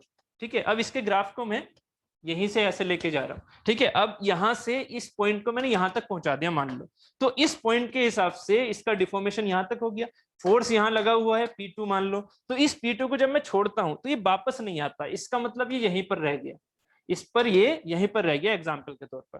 तो ये यहीं पर अगर रह जा रहा है, इसका मतलब ये मटेरियल कैसा है मेरा, प्लास्टिक। तो जिस मटेरियल के अंदर, समझिएगा, जिस मटेरियल के अंदर इलास्टिक रीजन के बाद प्लास्टिक रीजन शो होता है, जिस मटेरियल के अंदर इलास्टिक रीजन के बाद प्लास्टिक रीजन शो होता है, और ये हमने माइल्ड स्टील में कल समझा अच्छे से कि उसमें प्लास्टिक रीजन शो हो रहा है, तो जिस मटेरियल में प्लास्टिक रीजन शो होता है, that materials only called as the plastic material. That material called only as the plastic material. उन्हें इलास्टिक तो बोलेंगे ही, साथ में उन्हें प्लास्टिक भी बोलेंगे। बट कौन से मटेरियल प्लास्टिक नहीं कहलाते हैं, कौन से मटेरियल प्लास्टिक नहीं कहलाते हैं, वो मटेरियल जिनमें इलास्टिक नेचर के बाद मटेरियल सीधा ब्रेक हो जाता है, मटेरियल सीधा फ्रैक्चर कर दे अपने आप को, मटेरियल सीधा ब्रेक हो जाए, उस मटेरियल को हम सिर्फ और सिर्फ इलास्टिक बोलेंगे, उस मटेरियल को हम प्लास्टिक नहीं बोलेंगे, उस मटेरियल को हम प्लास्टिक नहीं बोलेंगे। जबकि इस मटेरियल को हम इलास्टिक भी बोलेंगे एंड प्लास्टिक भी बोलेंगे। बात क्लियर हो रही है, इस मटेरियल को हम इलास्टिक भी बोलेंगे एंड प्लास्टिक भी बोलेंगे, इसे सिर्फ और सिर्फ इलास्टिक बोलेंगे। तो जितने भी सॉलिड्स हैं वो सारे के सारे इलास्टिक तो हैं ही, इलास्टिसिटी तो हर जगह दिखेगी, बट प्लास्टिसिटी है या नहीं वो इंपॉर्टेंट फैक्टर होता है चेक करना। ठीक है, एक्सपेरिमेंटल हमें ये पता लगता है कि मटेरियल में प्लास्टिसिटी है या नहीं, इलास्टिसिटी तो हर एक मटेरियल में जनरली देखने को मिलते हैं अपने सिलेबस के हिसाब से। ठीक है, बात यहां तक क्लियर हो गई प्लास्टिसिटी की, जल्दी से बताइए सेंस समझ में आया या नहीं। प्लास्टिसिटी वो सिर्फ और सिर्फ टेंशन में ही नहीं दिखेगी, प्लास्टिसिटी कंप्रेशन में भी दिखेगी। आपने अगर इस चीज को बहुत ज्यादा कंप्रेस कर दिया तो ये इस अवस्था में बस रह गया, इस अवस्था में रह गया, अब ये वापस अपनी पुरानी अवस्था में येलो कलर में नहीं जा रहा, तो ये हमारी प्लास्टिसिटी है। अगर मटेरियल यहाँ पर शियर में बस रह जाए, ऐसे रह गया, ये अपने आप पुरानी अवस्था में नहीं जा रहा फोर्स हटने के बाद, तो इसका मतलब ये मटेरियल मेरा प्लास्टिक है। प्लास्टिसिटी सिर्फ और सिर्फ टेंशन से ही नहीं दिखती है, प्लास्टिसिटी शियर से भी दिखती है और कंप्रेशन से भी दिखती है। बात क्लियर है, बेंडिंग से भी दिखेगी, ट्विस्टिंग से भी दिखेगी, सब चीजों से दिखेगी प्लास्टिसिटी एंड इलास्टिसिटी। मतलब मटेरियल वापस आना नहीं चाहिए प्लास्टिसिटी अगर है तो। बताइए यहां तक समझ में आ गया? ठीक है, जल्दी से बताइए, इलास्टिसिटी एंड प्लास्टिसिटी के दोनों कॉन्सेप्ट समझ में आ गए हैं? ठीक है, plasticity when the stress in the material exceeds the elastic limit, the material enters into plastic phase where the strain can no longer be completely removed. ठीक है, मतलब उस स्ट्रेन, उस डी पॉइंट से आगे हमारे पास स्ट्रेन जो है वो कंप्लीटली रिमूव नहीं हो रही है, उसमें परमानेंट स्ट्रेन रह गई है फोर्स हटने के बावजूद। The characteristics of a material by which it undergoes inelastic strain, inelastic मतलब जो रिगेन ना हो सके, inelastic strain beyond the elastic limit is known as plasticity. ठीक है, मटेरियल सोर्स प्लास्टिसिटी कौन कौन से, स्टील भी है, एल्यूमिनियम भी है, कॉपर भी है। यहां मैंने कास्ट आयरन नहीं लिखा, यहां मैंने कंक्रीट नहीं लिखा, क्योंकि कास्ट आयरन एंड कंक्रीट हमारे प्लास्टिक नहीं होते, ये हमारे प्लास्टिक नहीं है। ठीक है, तो अब आपसे अगर मैं पूछता हूं, अगर आपसे अब मैं पूछता हूं कि कास्ट आयरन कंक्रीट क्या है, फिर तो उनका सेंस अभी मैं समझाता हूं। पहले ब्रिटल मटेरियल समझा दूं, डक्टाइल मटेरियल समझा दूं, उसके बाद मैं आपसे पूछूंगा ये जो बोतल वाला एग्जांपल था उसको फिर मैं एलोबरेट करूंगा। पहले डक्टाइल एंड ब्रिटल और समझ लेते हैं। तो फिलहाल अभी मैंने ये दो चीजें नहीं लिखी हैं। क्यों नहीं लिखी है, इनका रियल पर्सपेक्टिव क्या है वो आगे भी समझाऊंगा, क्योंकि इनके ग्राफ हमारे इस तरह के नहीं जाते हैं, कैसे, जैसे स्टील का गया था। ठीक, process like pressing, forging, rolling, hammering occurs in the plastic region. Plastic region अगर है तभी तो हमें इन चीजों का फायदा हो रहा है। अगर हम किसी चीज को रोल करते हैं, इसका मतलब हम उसे परमानेंट डिफॉर्मेशन में लेके आ रहे हैं, तभी तो उसे हमें फायदा होगा ना। ठीक है, किसी चीज को हम हैमरिंग कर रहे हैं तो इसका मतलब उसे चपटा करने की कोशिश कर रहे हैं, तो वो परमानेंट चपटा होना चाहिए। ठीक है, फ्लैट होना चाहिए। तो उसी चीज के लिए क्या होनी चाहिए, मटेरियल के अंदर प्लास्टिसिटी होनी चाहिए। तो जो माइंड में रहता है ना हमारे की प्लास्टिसिटी का मतलब होता है प्लास्टिक बोतल टाइप के मटेरियल, कि वो तो कभी भी फ्लैट होंगे ही नहीं, अगर हम फोर्स लगाएंगे वो तो सीधे टूट जाएंगे, तो उसे हम प्लास्टिसिटी नहीं बोलते। प्लास्टिसिटी क्या है, परमानेंट डिफॉर्मेशन में जाना, किसी चीज का अपने आप को रिगेन ना करना, रिगेन ना करना, दैट इज द प्लास्टिसिटी। ठीक है, उम्मीद है यहां तक कि प्लास्टिसिटी समझ में आ गई होगी, इस ग्राफ के थ्रू भी समझ में आ गया होगा। नेक्स्ट बात कर लेते हैं हम डक्टिलिटी। पहले डक्टिलिटी और ब्रिटलनेस को समझ लेते हैं, फिर मैं बोतल वाला एग्जांपल समझा दूंगा। Ductility, ductility is the property by which material can be drawn out longitudinally. ठीक है, can be drawn out longitudinally to a reduced section. ठीक है, इसको भी हम समझते हैं यहां से। ठीक, इस फिगर से ही समझ लेते हैं, ज्यादा बेटर रहेगा, एक फिगर से ही सारी चीजें क्लियर कर लेते हैं। डक्टिलिटी क्या है, डक्टिलिटी, डक्टिलिटी का अगर सेंस आप समझोगे तो डक्टाइल मटेरियल, डक्टाइल मटेरियल का होना, देखो इलास्टिसिटी एंड प्लास्टिसिटी में जो की पॉइंट है, इलास्टिसिटी एंड प्लास्टिसिटी में जो की पॉइंट है that is the regaining property, regaining property, regaining tendency, ये मेरे की पॉइंट है। जबकि डक्टिलिटी एंड ब्रिटलनेस में, एंड ब्रिटलनेस में क्या की पॉइंट है, परमानेंट डिफॉर्मेशन, परमानेंट डिफॉर्मेशन। दोनों सिमिलर हैं, बट इसका परमानेंट डिफॉर्मेशन का सेंस हमारा क्या आ जाता है, जैसे डक्टिलिटी की बात होती है, डक्टिलिटी में सिर्फ और सिर्फ हमारी टेंशन की बात होती है, टेंशन में परमानेंट डिफॉर्मेशन। ठीक है, तो मैंने यहाँ पर एक वर्ड लिखा हुआ है परमानेंट डिफॉर्मेशन। अब जरा समझिएगा, डक्टाइल मटेरियल वो मटेरियल होते हैं, देखिए समझिएगा, इलास्टिक मटेरियल, प्लास्टिक मटेरियल से ही आपने क्लियर कर लिया परमानेंट डिफॉर्मेशन किसमें है और किसमें नहीं है। जो रिगेन नहीं कर रहा है वो क्या है, परमानेंट डिफॉर्मेशन है उसमें, ये चीज आपको क्लियर हो रही है। बट जैसे हम डक्टिलिटी की बात करते हैं तो डक्टिलिटी में सबसे पहली कंडीशन आती है हमारी, सबसे पहली कंडीशन आती है परमानेंट डिफॉर्मेशन होना चाहिए, परमानेंट डिफॉर्मेशन होना चाहिए किस डायरेक्शन में, किस डायरेक्शन में, गलती मत करना, डक्टिलिटी जब भी लिखो तो डायरेक्शन और साथ में याद रखना, डी से डी। ठीक है, डायरेक्शन और साथ में याद रखना, डायरेक्शन कौन सी, लॉन्गिट्यूडनल, लॉन्गिट्यूडनल। मतलब परमानेंट डिफॉर्मेशन कैसा है, अगर लॉन्गिट्यूडनल है, अगर परमानेंट डिफॉर्मेशन लॉन्गिट्यूडनल डायरेक्शन में है। ठीक है, कौन से सेंस में, टेंशन सेंस में, कौन से सेंस में, टेंशन सेंस में। परमानेंट डिफॉर्मेशन प्लास्टिसिटी में था, बिल्कुल था, ये परमानेंट डिफॉर्मेशन में जा रही थी, ये परमानेंट डिफॉर्मेशन में जा रही थी, ये परमानेंट डिफॉर्मेशन में जाती, प्लास्टिसिटी है ना ये। ठीक है, बट जो डक्टिलिटी है, मटेरियल के अंदर डक्टिलिटी है, ये कैसे चेक करोगे, तो आपको कुछ की पॉइंट याद रखने होंगे, that is the tension test, tension direction longitudinal wise. तो टेंशन डायरेक्शन लॉन्गिट्यूडनल वाइज सिर्फ और सिर्फ ये एग्जांपल है। ठीक है, कंप्रेशन वाला नहीं लेंगे, शियर वाला नहीं लेंगे। जब हम बात कर रहे होंगे मटेरियल की डक्टिलिटी को चेक करने की, तो मटेरियल डक्टाइल है, ये कैसे चेक होगा, सिर्फ और सिर्फ टेंशन टेस्ट से अगर वो परमानेंट डिफॉर्मेशन में जा रहा है तो। दो चीजें, टेंशन, परमानेंट डिफॉर्मेशन। अगर वो जा रहा है तो वो क्या है मेरा डक्टाइल मटेरियल। ठीक है, तो डक्टाइल मटेरियल के लिए जैसे मैं माइल्ड स्टील की बात करूं तो ये जो माइल्ड स्टील का हमारे पास एक सैंपल था, इस सैंपल को मैं टेंशन टेस्ट में ही तो लेके जा रहा था। क्या ये लॉन्गिट्यूडनल डायरेक्शन में जा रहा था? बिल्कुल जा रहा था। परमानेंट डिफॉर्मेशन में जा रहा था? बिल्कुल जा रहा था। इसका मतलब ये मटेरियल मेरा जब ये डिफॉर्म होके ऐसे जा रहा था तो ये मटेरियल मेरा क्या है? डक्टाइल। ये मटेरियल मेरा क्या है? डक्टाइल। तो ये जो सेंस आपको दिख रहा है, ये मटेरियल की डक्टिलिटी का जो सेंस दिख रहा है वो बेसिकली किसके अंदर दिख रहा है? प्लास्टिसिटी के अंदर। तो वो मटेरियल जो प्लास्टिक हैं, वो मटेरियल जो प्लास्टिक हैं, अब अपनी रोजमर्रा वाली प्लास्टिक से हटा दो अपने माइंड को। वो मटेरियल जो प्लास्टिक है, प्लास्टिक इन द सेंस जो अपने आप में परमानेंटली डिफॉर्म होते हैं, वो मटेरियल मेरे डक्टाइल कहलाते हैं। और सिर्फ कब डक्टाइल कहलाते हैं? जब वो लॉन्गिट्यूडनल डायरेक्शन में डिफॉर्म हो रहे हो। कैसे? टेंशन में। तो इसका एक सिंपल एग्जांपल आप क्या यूज करेंगे? एक सिंपल एग्जांपल क्या यूज करेंगे? वायर। वायर फॉर्मिंग या वायर। अगर वायर फॉर्मेशन हो रहा है, अगर वायर फॉर्मेशन हो रहा है किसी भी एक पर्टिकुलर मटेरियल का, तो वो मटेरियल क्या कहलाएगा? मेरा डक्टाइल। अगर वायर फॉर्मेशन हो रहा है किसी भी मटेरियल का तो वो मटेरियल कहलाएगा डक्टाइल। ठीक है, मटेरियल को टेंशन में लेके जाओगे तभी तो वायर बनाओगे। परमानेंट डिफॉर्मेशन जाएगा तभी तो वायर बनेगा। अगर परमानेंट डिफॉर्मेशन जा ही नहीं रहा, वो अपने आप को रिगेन किए जा रहा है, तो कभी वायर बना सकते हो? 1 किलोमीटर के वायर बना रहे हो, कैसे बना लोगे जब तक वो परमानेंट डिफॉर्मेशन में नहीं जाएगा? क्लियर? तो डक्टाइल मटेरियल होते हैं वही, उन्हीं का हम यूज करते हैं वायर बनाने के लिए।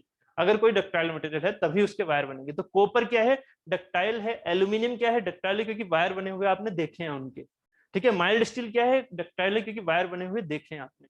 ठीक है, तो ductility is the property by which a material can be drawn out longitudinally to a reduced section, cross section उसका रिड्यूस होता जा रहा है, under the action of the tensile force. Large deformation under the action of the tensile force. Second है, large deformation is thus possible in it. Large deformation है तभी तो wire formation हो रहा है। ठीक है, तो मटेरियल अगर डक्टाइल है तभी वायर फॉर्मेशन होगा, तभी उसमें लार्ज डिफॉर्मेशन हो पाएगा।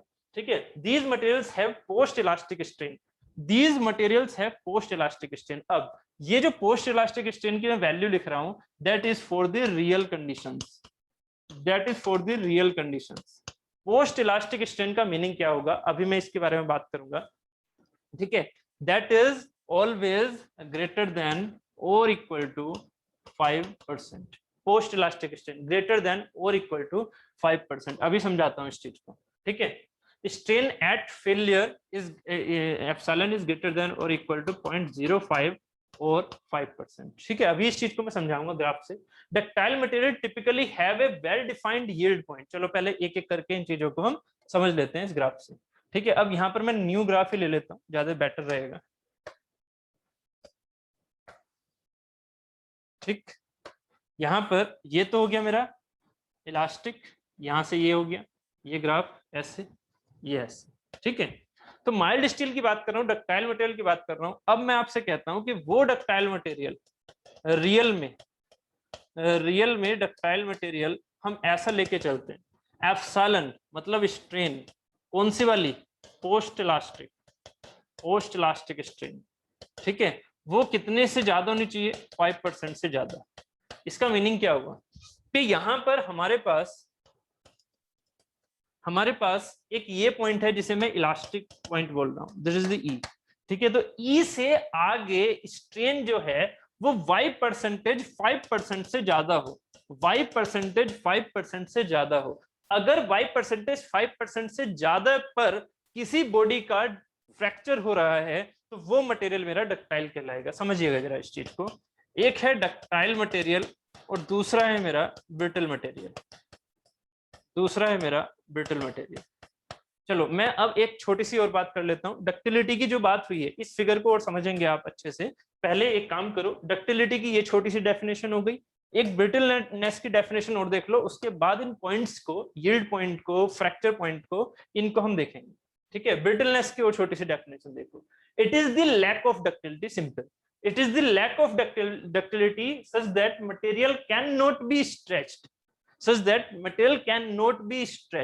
ठीक है, ब्रिटलनेस क्या है? Simply it is the lack of ductility, material can not be stretched.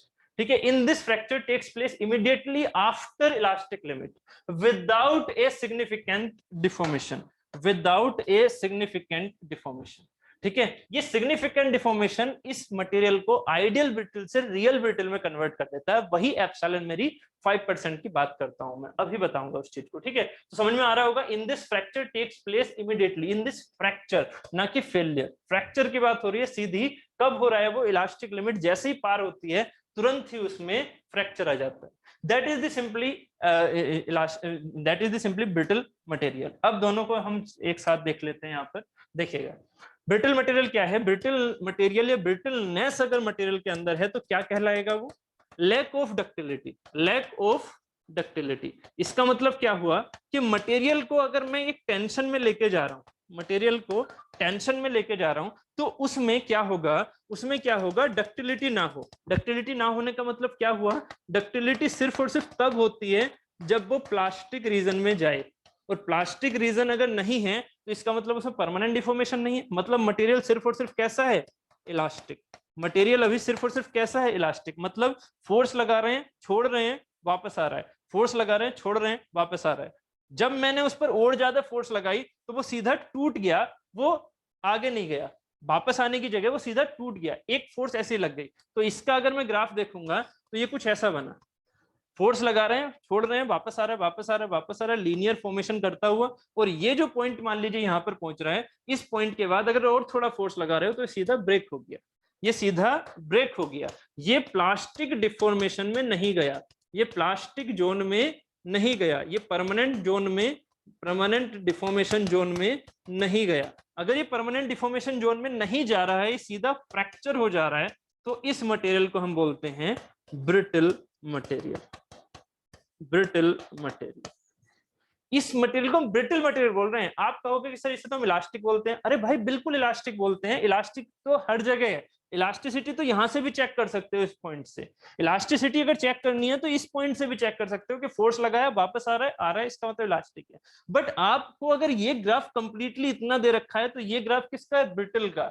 ये इलास्टिक का ग्राफ तो है ही, साथ में ब्रिटल का ग्राफ है। क्यों, क्योंकि इसमें प्लास्टिक जोन नहीं है। अगर इसमें प्लास्टिक जोन नहीं है तो मटेरियल इसके बाद फ्रैक्चर हो गया। तो ये जो न्यू एडिशन हुआ इस ग्राफ में, एक न्यू टर्म का एडिशन हुआ, क्या कि एक पॉइंट के बाद सीधा फ्रैक्चर हो जाता है, प्लास्टिक जोन नहीं आता है। तो इसी टर्म ने किसको इजाद किया, इसी टर्म ने इजाद किया ब्रिटलनेस को, कि मटेरियल क्या है मेरा, ब्रिटल है, सीधा वो टूट जाता है, ना कि प्लास्टिक जोन में जाता है। मतलब उसके मटेरियल ये कहते हैं कि हम बॉन्डिंग नहीं तोड़ेंगे, हम बॉन्डिंग नहीं तोड़ेंगे, हम आलसी नहीं बनेंगे, हम परमानेंट जोन में नहीं जाएंगे, परमानेंट डिफॉर्मेशन में नहीं जाएंगे, हम सीधे टूट जाएंगे, हमारी ग्रेन सीधी टूट जाएंगी एक दूसरे से, ग्रेन्स, एटॉमिक बॉन्डिंग नहीं, ठीक है, सीधी ग्रेन्स एक दूसरे से टूट जाएंगी। तो वो जो सेंस होता है वो हमारा कहता है ब्रिटल।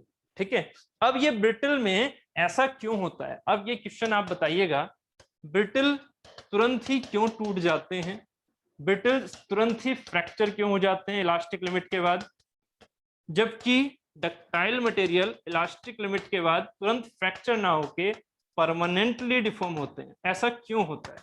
मतलब अगर ब्रिटल मटेरियल में एग्जांपल के तौर पर रखूंगा तो ब्रिटल मटेरियल में मैं एग्जांपल के तौर पर रख सकता हूं ग्लास को, ठीक है, अमोर्फस है ग्लास को, साथ ही और किसको रख सकता हूं, कंक्रीट को, साथ ही किसको रख सकता हूं, कास्ट आयरन को। इनके अगर आप ग्राफ देखोगे तो इनके ग्राफ कुछ ना कुछ ऐसे जाएंगे बस, ठीक है, या थोड़ा सा और आगे जाएगा, वो अभी बताऊंगा मैं, उसी को मैं पोस्ट इलास्टिक स्ट्रेन बोलूंगा। ये ग्राफ कुछ ऐसे जाएंगे इन तीनों के एग्जांपल के तौर पर, एटसेट्रा। ठीक है, तो अब मुझे एक बात आंसर बताइएगा, इसका आंसर बताइए मुझे कि अगर मैं इन सारे मटेरियल को ऐसे रखता हूं तो बेसिक इसमें है क्या चीज कि ये मटेरियल इस तरह से जा रहे हैं, ये भी इलास्टिक थे, बिल्कुल इलास्टिक है, ये भी इलास्टिक थे, कौन से वाले, स्टील, एल्यूमिनियम, कॉपर, ये भी इलास्टिक थे, ये भी इलास्टिक थे। ये डक्टाइल कहलाए क्योंकि ये परमानेंट डिफॉर्मेशन में चले गए, ये ब्रिटल कहलाए क्योंकि यहां से टूट गए। मेन रीजन क्या है इन दोनों के बीच में, ऐसा क्यों हुआ कि वहां पर ये डक्टाइल रीजन में चले गए जबकि ये टूट गए, ऐसा क्यों हुआ। एक वर्ड होता है इसके लिए, क्या है वो वर्ड, लेटर डायरेक्शन में डिफॉर्मेशन भी तो होती है वायर में सर। हाँ बिल्कुल, लेटर डायरेक्शन में डिफॉर्मेशन होती है, ठीक है। अगर मैं वायर की फॉर्मेशन की बात करूं तो लेटरल में डिफॉर्मेशन है, बट वो किसकी वजह से, ऋषभ सैनी जी, वो किसकी वजह से, वो किसकी वजह से है, जो फोर्स लग रहा है लॉन्गिट्यूडनल में, वो जो फोर्स लग रहा है लेटरल में, उसकी वजह की बात ही नहीं हो रही है। किसकी वजह से हो रही है? वो लॉन्गिट्यूडनल की वजह से। ये जो डायमेंशन में चेंज हो रहा है, ये सिर्फ और सिर्फ किसकी वजह से है? पॉइजन्स रेशो की वजह से। इसलिए मैं हमेशा आपसे क्या बोलता हूँ, इसलिए हमेशा आज तक मैंने आपसे क्या बोला है कि ये जो आप सोचते हो, ये जो आप सोचते हो फिगर ऐसे जाएगा, ये जरूरी नहीं है कि ऐसा ही जाए। ठीक है, ये लेटरली इस तरह से जाए जरूरी नहीं है। ठीक है, इसीलिए मैं बार बार बोलता हूँ। अभी इस चीज को मैंने छुपा रखा है, इस चीज को मैं चैप्टर 2 में बताऊंगा। ठीक है, हाँ, तो इसका आंसर दीजिएगा। गुड ऋषभ, इसका आंसर दीजिए। पहले जो मैं ये बोल रहा हूँ, इसमें ब्रिटल मटेरियल टूट क्यों जाते हैं, जबकि डक्टाइल मटेरियल क्यों आगे की तरफ परमानेंटली डिफॉर्मेशन में चले जाते हैं? मटेरियल तो दोनों ही इलास्टिक थे, एक प्लास्टिक बन गया और एक इलास्टिक ही रह गया और टूट गया, ऐसा क्यों? लैक ऑफ प्लास्टिक रीजन, वही मैं आपसे पूछना चाह रहा हूं कि इसमें प्लास्टिक रीजन क्यों नहीं आया और इसमें प्लास्टिक रीजन क्यों आ गया, जबकि दोनों के मटेरियल्स तो इलास्टिक थे ना शुरू में, दोनों के जो मॉलिक्यूल्स हैं वो इलास्टिक थे ना। ठीक है, बट वो इलास्टिक के बाद ये सीधा टूट गए और ये परमानेंट डिफॉर्मेशन में चले गए, ऐसा क्यों? प्रेजेंस ऑफ, वेरी गुड, बहुत बढ़िया वरद ठाकुर, बहुत बढ़िया। प्रेजेंस ऑफ वॉइड्स, जिन मटेरियल में, जिन मटेरियल में, बहुत बढ़िया, जिन मटेरियल में वॉइड्स ज्यादा होते हैं, ऐसा नहीं है कि वॉइड्स होंगे नहीं, वॉइड्स इनमें भी हैं, वॉइड्स इनमें भी हैं, बट जिन मटेरियल में वॉइड्स ज्यादा होते हैं, सिग्निफिकेंट अमाउंट में होते हैं, ठीक है, वो मटेरियल हमारे क्या कहलाते हैं? Brittle material. वो मटेरियल हमारे क्या कहलाते हैं? Brittle material. उनमें क्या होता है? Brittle fracture. उनमें क्या होता है? ब्रिटल फ्रैक्चर, सीधा ब्रिटल फ्रैक्चर, जिनमें वॉइड्स ज्यादा होते हैं। ठीक है, और जिनमें वॉइड्स कम है तो क्या होगा कि मटेरियल एक दूसरे से, जो एटम्स हैं वो एक दूसरे से कनेक्टेड है, ठीक है, अच्छे से कनेक्टेड है। इसका मतलब वो पहले परमानेंट डिफॉर्मेशन में जाएंगे, उसके बाद फाइनली नेकिंग की वजह से फेल हो जाएंगे, उसके बाद फाइनली नेकिंग की वजह से फेल हो जाएंगे। बहुत बढ़िया। ठीक है, तो उम्मीद है ये चीज समझ में आ गई होगी। ठीक है, ठीक, चलिए, तो यहाँ पर एक तो हो गया डक्टाइल, एक हो गया ब्रिटल। अब उम्मीद है यहाँ तक समझ में आ गया होगा आपको। अब जो मैं ये पॉइंट्स लेके चल रहा था, ठीक है, ये जो यहाँ पर पॉइंट्स लेके चल रहा था एप्सिलॉन का, तो एप्सिलॉन का सेंस क्या है, इसको और समझ लेते हैं। एप्सिलॉन का क्या सेंस है? ठीक है, एप्सिलॉन का सेंस समझिएगा। अगर मैं आपसे दो फिगर ये लेके चला, ये था ऐसे और ये था ऐसे, ठीक है, ये दो फिगर ये हो गए। ठीक है, ये दो फिगर यहां लेके चलो, उसके बाद दो फिगर ये लेके चलो।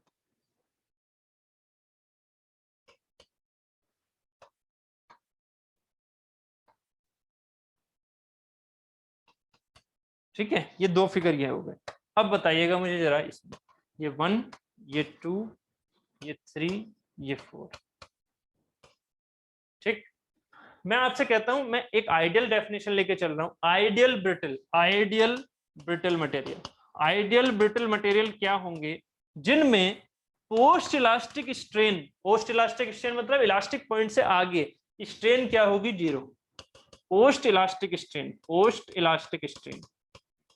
ठीक है, इसमें स्ट्रेन आई तो थी, इसमें स्ट्रेन आई तो थी, ऐसी बात नहीं स्ट्रेन नहीं थी, बट जो स्ट्रेन थी वो फोर्स हटाने पर रिगेन कर रही थी। तो स्ट्रेन आ रही थी बट रिगेन कर रही थी फोर्स हटने पर।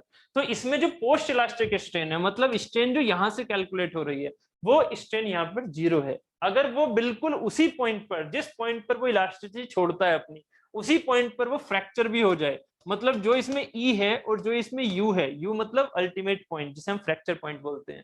ठीक है, और साथ ही यहाँ पर fracture.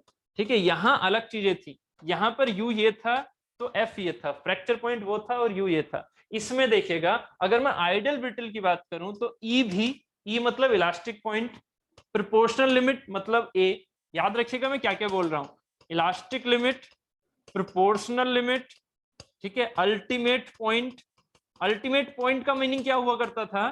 Ultimate point and fracture point. ये तीन चारों पॉइंट हमारे क्या होते हैं? सेम होते हैं।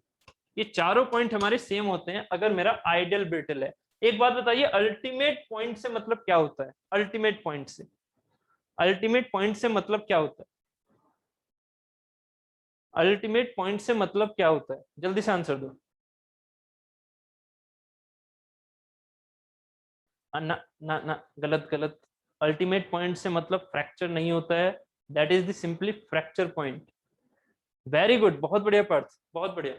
अल्टीमेट पॉइंट का मीनिंग होता है कि जितनी उस मटेरियल के अंदर मैक्सिमम स्ट्रेस आ रही है, वो मैक्सिमम स्ट्रेस मेरी यहां इस सेंस में आ सकती है, जैसे कि डक्टाइल में आ रही थी। वो मैक्सिमम स्ट्रेस मेरी इस पॉइंट पर फ्रैक्चर के बराबर आ सकती है, जहां पर फ्रैक्चर हो रहा था। इसमें नेकिंग हो रही थी, इसमें नेकिंग नहीं, सीधे वॉइड की वजह से टूट गया है। इसमें नेकिंग हुई थी, इसमें वॉइड है, सीधा टूट गया है ना। इसमें नेकिंग नहीं हुई, मतलब इसमें फोर्स कम लगाने की जरूरत नहीं है, वो उसी फोर्स पर टूट जाता है सीधा। वॉइड्स खत्म, टूट गए एक दूसरे से, वो वॉइड ने क्या किया, क्रैकिंग कर दी, सीधे टूट गए। ठीक है, तो यहाँ अल्टीमेट का मीनिंग होता है मैक्सिमम स्ट्रेस जो मटेरियल झेल सके, जबकि फ्रैक्चर का मीनिंग है जहां पर वो फ्रैक्चर हो रहा है, तो उस फ्रैक्चर के अकॉर्डिंग भी कोई स्ट्रेस होगी, है ना, जैसे कि इसमें थी, कल हमने समझा था। ऐसे ही अल्टीमेट के हिसाब से एक मैक्सिमम स्ट्रेस भी होगी। तो यहाँ जो हमारे पास ब्रिटल मटेरियल होता है, उसमें अल्टीमेट एंड फ्रैक्चर दोनों स्ट्रेसेस सेम होती हैं। ठीक है, ये आइडियल ब्रिटल की बात है। आपसे जो क्वेश्चन आएगा वो जनरली आइडियल ब्रिटल के सेंस में आता है, जब तक कि आपको दिया ना हो। ठीक है, अगर आपको थोड़ा रियल सेंस का ब्रिटल मटेरियल दिया हुआ है तब उसका आंसर देखिएगा। अगर रियल सेंस का ब्रिटल मटेरियल दिया हुआ है तब उसका आंसर देखिएगा। यहां पर पोस्ट इलास्टिक स्ट्रेन, मतलब यहां से आगे कैलकुलेटेड स्ट्रेन, कहां से, यहां से आगे कैलकुलेटेड स्ट्रेन, वो क्या है मेरी, एप्सिलॉन पोस्ट इलास्टिक स्ट्रेन क्या है, is less than, equal to भी जनरली हम नहीं लेते हैं। ठीक है, इज लेस देन 0.05 और इज लेस देन 5%। परसेंटेज में लेके चल लो, 100 सेंटीमीटर सोच लो अपने माइंड में, उसका 5%। तो यहां पर जो स्ट्रेन है वो अगर 5% से कम है, स्ट्रेन क्या है, 100 सेंटीमीटर का अगर बार है तो 5 का हो गया 5 सेंटीमीटर। तो 5 सेंटीमीटर से पहले पहले अगर वो फेल हो जाए, 5 सेंटीमीटर से पहले पहले अगर वो फेल हो जाए, समझ रहे हो ना इस चीज को, 5 सेंटीमीटर से पहले पहले। माइल्ड स्टील कितने पे फेल होता है, 100 सेंटीमीटर का अगर है तो आंसर दो। 100 सेंटीमीटर का अगर है तो कितने पे फेल होगा, कितने सेंटीमीटर के बाद फेल होगा, 25, वेरी गुड 25। और पोस्ट इलास्टिक कितना है, वो पोस्ट इलास्टिक कितना है, 25 में से कितना घटा दो, 0.12, है ना, 25 में से 0.12 घटा दो, तो ये हमारे पास क्या आएगा, पोस्ट इलास्टिक स्ट्रेन, है कि नहीं, है कि नहीं, क्लियर है सभी को। 25 में से 0.12 घटा दोगे तो पोस्ट इलास्टिक स्ट्रेन आ गई। ठीक है, तो इसका मतलब ये 5 से तो बड़ी है ना, 5 से बड़ी है। यहां पर इस चीज को देखेगा, अगर ये मेरा 5 से छोटा है, 5% परसेंटेज में 5%, या अगर 100 सेंटीमीटर आपने मान रखा है तो 5% से अगर छोटा है, ठीक है, 5% से अगर छोटा है, तो यहां पर अगर फ्रैक्चर हो जाए, 5% से ऊपर पे फ्रैक्चर ना हो, पहले ही फ्रैक्चर हो जाए, तो इस मटेरियल को हम क्या बोलते हैं, रियल ब्रिटल मटेरियल। इसको हम बोलते हैं रियल ब्रिटल मटेरियल। तो हमारे जो इन्वायरमेंट में ब्रिटल मटेरियल होते हैं उनमें थोड़ा सा परमानेंट डिफॉर्मेशन देखने को मिलता है, उनमें थोड़ा सा परमानेंट डिफॉर्मेशन देखने को मिलता है। जबकि जैसे ग्लास वगैरह हैं उनमें परमानेंट डिफॉर्मेशन हमारा ऑलमोस्ट जीरो होता है। तो ग्लास वगैरह में परमानेंट डिफॉर्मेशन ऑलमोस्ट जीरो होता है, इसीलिए उन्हें हम ब्रिटल मटेरियल की कैटेगरी में बहुत ऊपर रखते हैं। ठीक है, यहाँ ये जो हमारे पास है, जैसे कास्ट आयरन हुआ, तो कास्ट आयरन में थोड़ा सा परमानेंट डिफॉर्मेशन देखने को मिलेगा, बट उन चीजों को हम नेग्लेक्ट मान लेते हैं, उन चीजों को हम नेग्लेक्ट मान लेते हैं। हमने 5% तक को नेग्लेक्ट मान लिया, समझ रहे हो, अपनी स्टडी के हिसाब से हमने 5% को भी नेग्लेक्ट की कैटेगरी में रखा, मतलब हमने उन्हें रियल ब्रिटल मटेरियल की कैटेगरी में रख दिया। ठीक है, ब्रिटल मटेरियल की डेफिनेशन क्या है, लैक ऑफ डक्टिलिटी, जिसमें डक्टिलिटी ना हो, मतलब परमानेंट डिफॉर्मेशन ना हो, तो हमने इस कैटेगरी को क्या माना हुआ है, ब्रिटल मटेरियल। ठीक है, 5%, तो ये 5% वर्ड याद रखिएगा।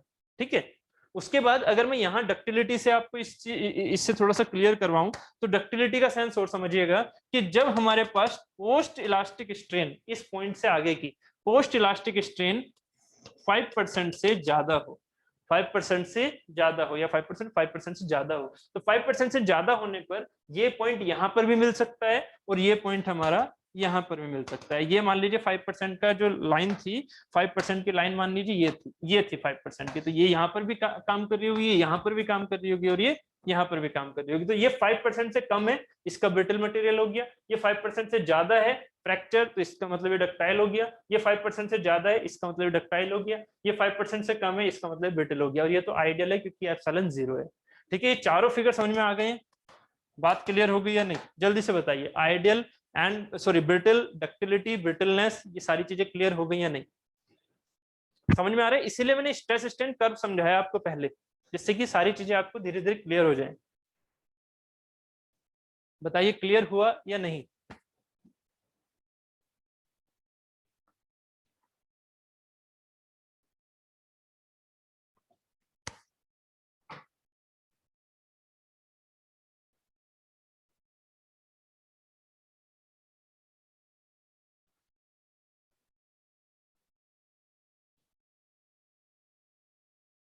ओके, एक बार डक्टाइल वाला देखिएगा।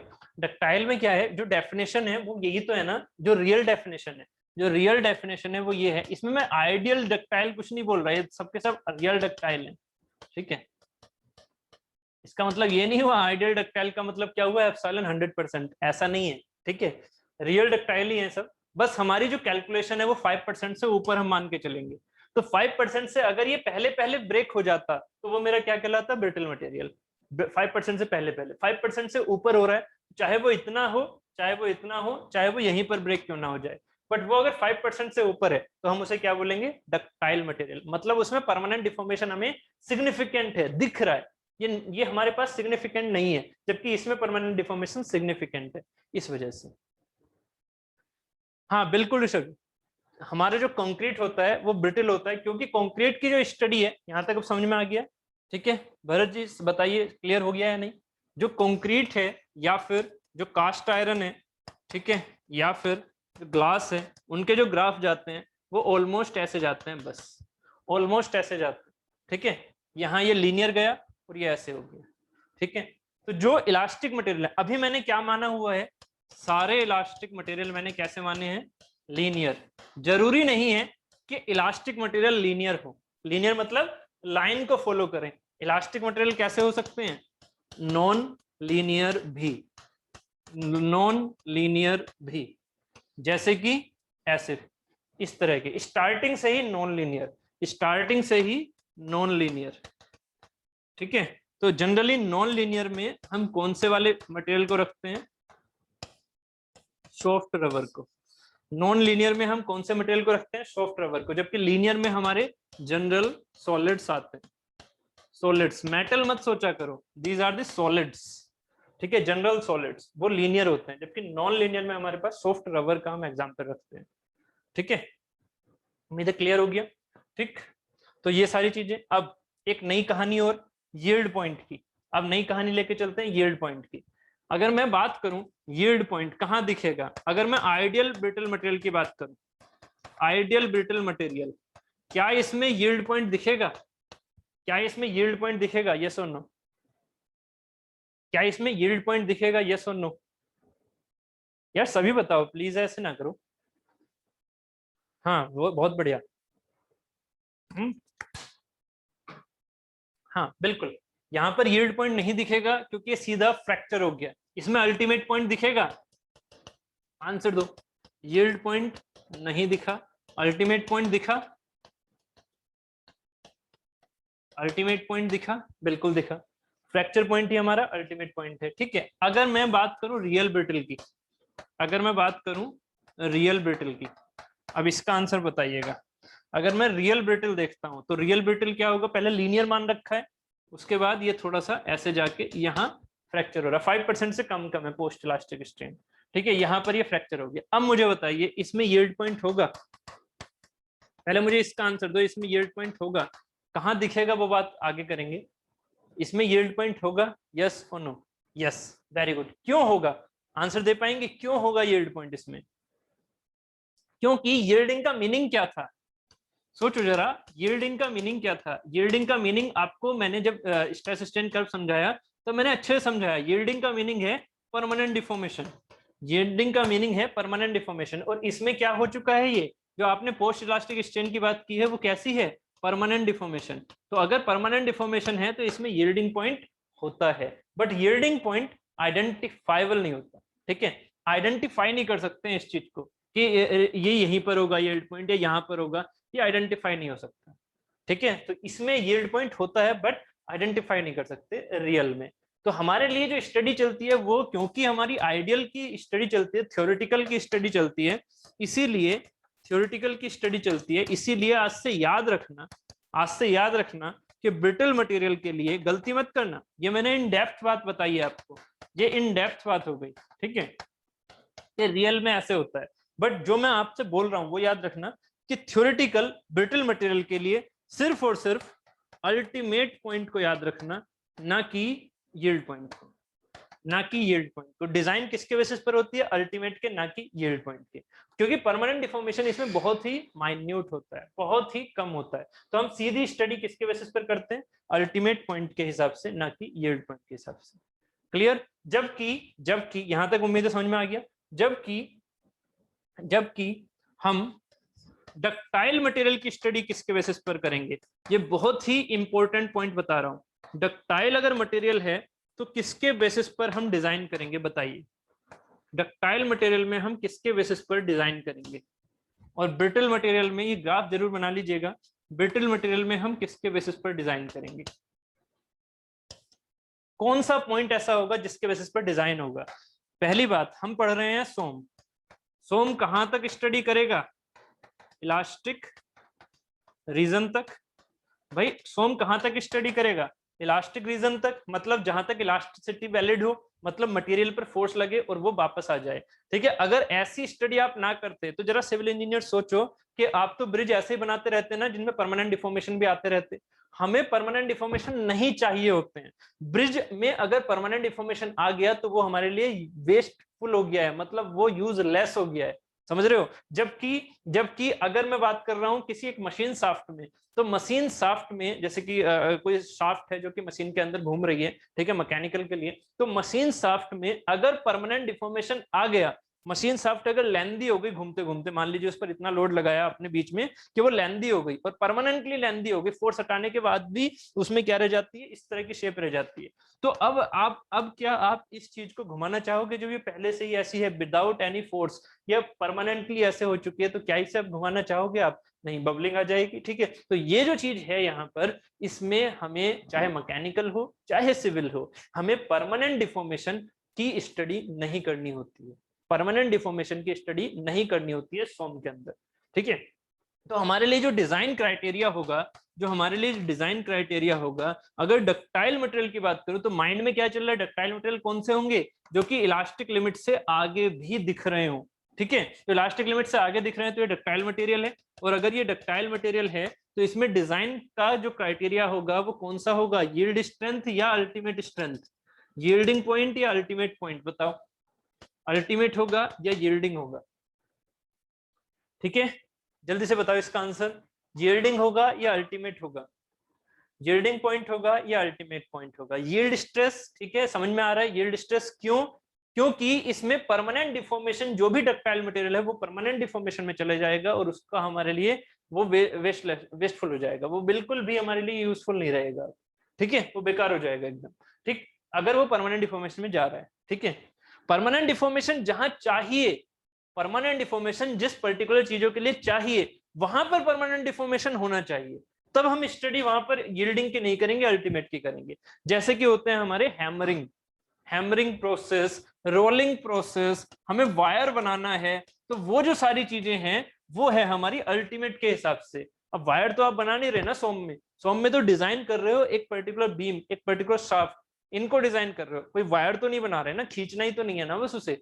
उनसे क्या करना है? उनसे फोर्सेस को विदहोल्ड करवाना है, एक बीम बनानी है, एक शाफ्ट बनानी है जिसपे ट्विस्टिंग टॉर्जन मोमेंट लगा सकूं मैं, ठीक है। अब वायर पे तो कुछ नहीं लगाना ना मुझे तो वायर सिर्फ बनाना है। That is the part of the production में हम स्टडी करते हैं अल्टीमेट पॉइंट की, ठीक है। वो चीज आपको नहीं सोचनी है, आपको क्या सोचना है? ब्रिज बनाना है, आपको शाफ्ट बनानी है, आपको बीम बनानी है। तो बीम कहां तक बनेगी? अगर स्टील की बना रहे हो तो यहां तक कि उसमें परमानेंट डिफॉर्मेशन ना आए। बीम हमारी ऐसी नहीं है कि उसके वायर बना दूं बैठ के, नहीं, बीम में परमानेंट डिफॉर्मेशन ना आए। यहाँ पर अगर मैं बात करता हूँ जो आपके पास ब्रिटल मटेरियल है, तो ब्रिटल मटेरियल में हम कौन सा वाला पॉइंट लेके चलेंगे जिससे हम स्टडी कर रहे हैं? दैट इज द अल्टीमेट और यील्ड। जो ब्रिटल मटेरियल है उसमें कौन सा वाला पॉइंट है जो कि स्टडी के लिए यूज होगा, जो कि डिजाइन के लिए यूज होगा, that is the ultimate point. Very good, that is the ultimate point. तो उम्मीद है समझ में आ चुका होगा कि एक है हमारे लिए यील्ड पॉइंट, वो यूज होता है किसमें? डक्टाइल मटेरियल में। डिजाइन के लिए, जबकि अल्टीमेट पॉइंट होता है ब्रिटल मटेरियल में यूज डिजाइन के लिए।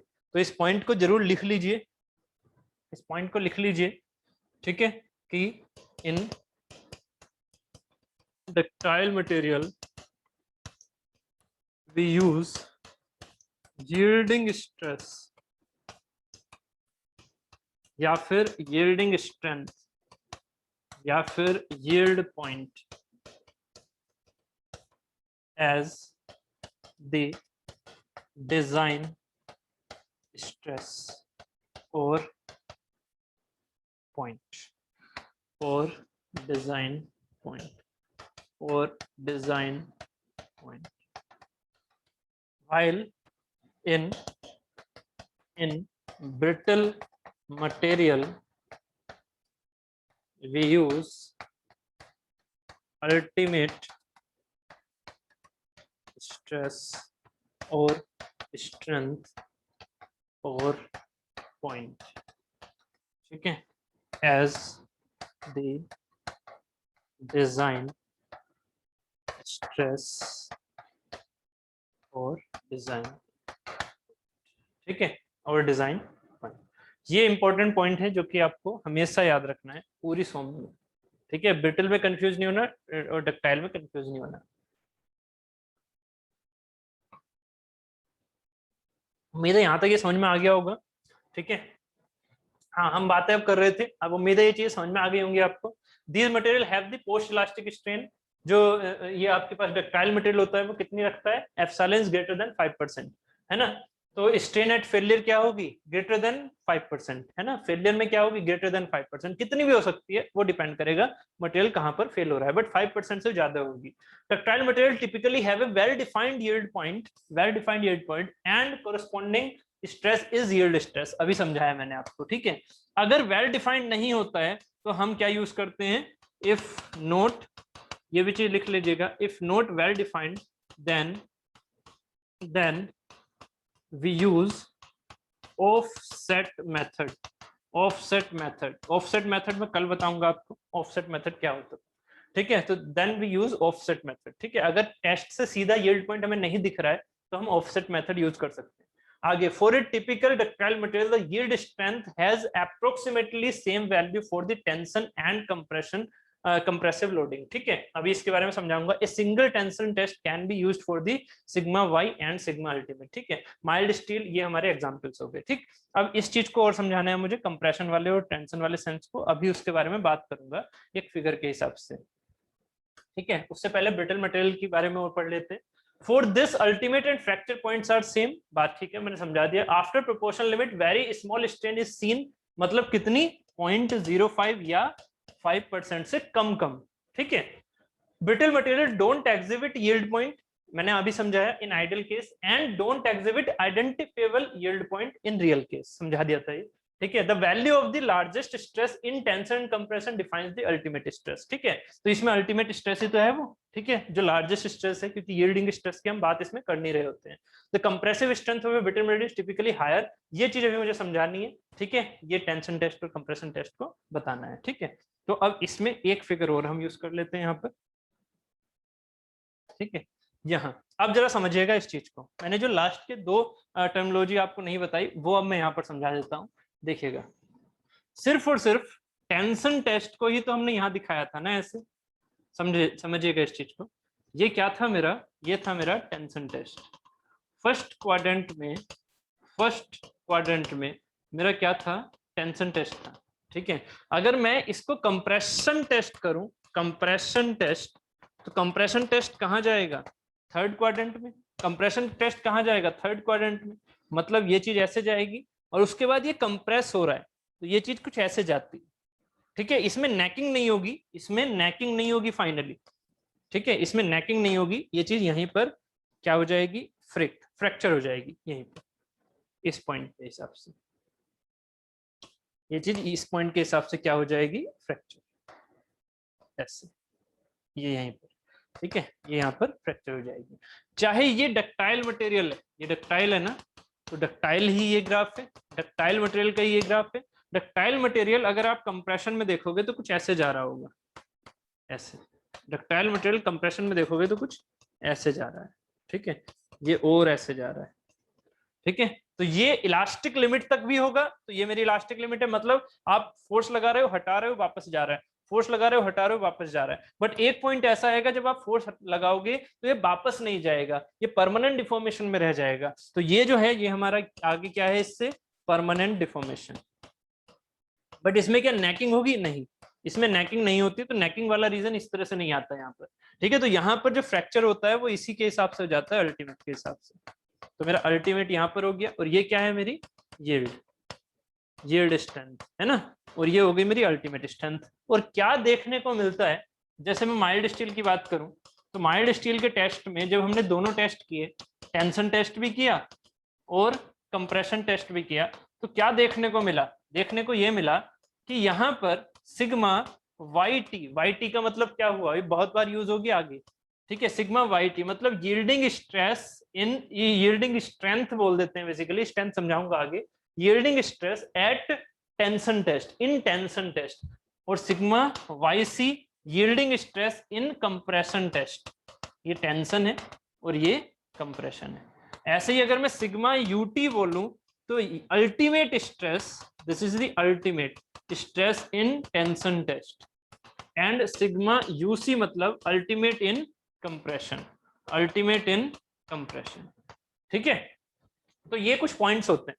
यहां हमने क्या देखा, इस तरह की सिमिलरिटी देखने को मिली, चाहे वो माइल्ड स्टील हो, चाहे कॉपर हो, चाहे एल्यूमिनियम हो। मतलब जो हमारे डक्टाइल मटेरियल थे उनमें हमने क्या देखा, उनमें ये देखा कि sigma Y C is almost equal to sigma Y T. अगर हम उस पर टेंशन टेस्ट भी करें, मटेरियल तो सेम था ना, मटेरियल तो यही था, इस पर या तो टेंशन लगा दो या कंप्रेशन लगा दो, क्योंकि मटेरियल तो सेम था, ठीक है, डायमेंशन भी सेम मान के चल रहे थे। तो sigma Y C almost equal to sigma Y T आया, और ऐसे ही sigma U C is almost equal to sigma U T आया। तो अगर ये चीज दोनों हमारी सिमिलर आ रही थी तो मैंने इसे सिग्मा वाई के अराउंड बोल दिया और इसे मैंने सिग्मा यू के अराउंड बोल दिया। तो यहां से हमें क्या मिला, हमें यहां से ये मिला कि सिर्फ और सिर्फ अगर टेंशन टेस्ट भी कर दोगे डक्टाइल मटेरियल का, समझिएगा इस वर्डिंग को, सिर्फ और सिर्फ टेंशन टेस्ट ही करके चलोगे डक्टाइल मटेरियल का, तो आपको कंप्रेशन टेस्ट की जरूरत नहीं है। आप सीधा उसकी वैल्यू कंप्रेशन टेस्ट में भी इतनी बता सकते हो, मतलब उसकी कंप्रेसिव स्ट्रेंथ भी बता सकते हो। मटेरियल की टेंसाइल स्ट्रेंथ ये हो गई, मटेरियल की टेंसाइल स्ट्रेंथ क्या हो गई, ये हो गई सोम के अकॉर्डिंग। सोम के अकॉर्डिंग हमारी यील्डिंग स्ट्रेस ही मेरी स्ट्रेंथ है, तो सोम के अकॉर्डिंग टेंसाइल स्ट्रेंथ क्या है, सिग्मा वाई सी। और तो कंप्रेसिव स्ट्रेंथ भी डक्टाइल मटेरियल के के लिए क्या होनी चाहिए, सिग्मा वाई सी। समझ में आ रहा है? अगर मैं आपसे एक सिंपल क्वेश्चन पूछता हूं कि अगर मुझे सोम से हटके मुझे अल्टीमेट पॉइंट की बात करनी है, तोड़ना है अगर मुझे बेसिकली डक्टाइल मटेरियल को, तो डक्टाइल मटेरियल में टेंशन टेस्ट मैंने किया और सिग्मा यूसी मैंने निकाल लिया, अल्टीमेट निकाल लिया सिग्मा यूटी। तो अब मुझे बताइएगा कि मेरी कंप्रेसिव स्ट्रेंथ इन फ्रैक्चर के केसेस में, मतलब जब हमें किसी चीज को तोड़ना है, परमानेंट डिफॉर्मेशन के बाद किसी चीज को तोड़ देना है, तो कंप्रेशन सेंस में कितनी स्ट्रेस मुझे मिलेगी, कंप्रेशन सेंस में कितनी स्ट्रेस मुझे मैक्सिमम मिलेगी। अगर कंप्रेशन टेस्ट करना नहीं है आपको, आपके पास सिर्फ और सिर्फ टेंशन टेस्ट किया हुआ है और आपको ये वैल्यू पता है, ये है मेरी 400 मेगापास्कल, तो मुझे ये बताइए इसकी कंप्रेसिव स्ट्रेंथ कितनी होगी फ्रैक्चर के केस में। कंप्रेसिव स्ट्रेंथ कितनी होगी फ्रैक्चर के केस में, compressive strength, compression, compressive strength कितनी होगी, जल्दी से बताइए। एग्जाम्पल मैंने यहाँ पर लिया हुआ है 400 मेगापास्कल, कितना आंसर होना चाहिए उसका, कंप्रेसिव स्ट्रेंथ बताओ भाई, आंसर दो जल्दी से,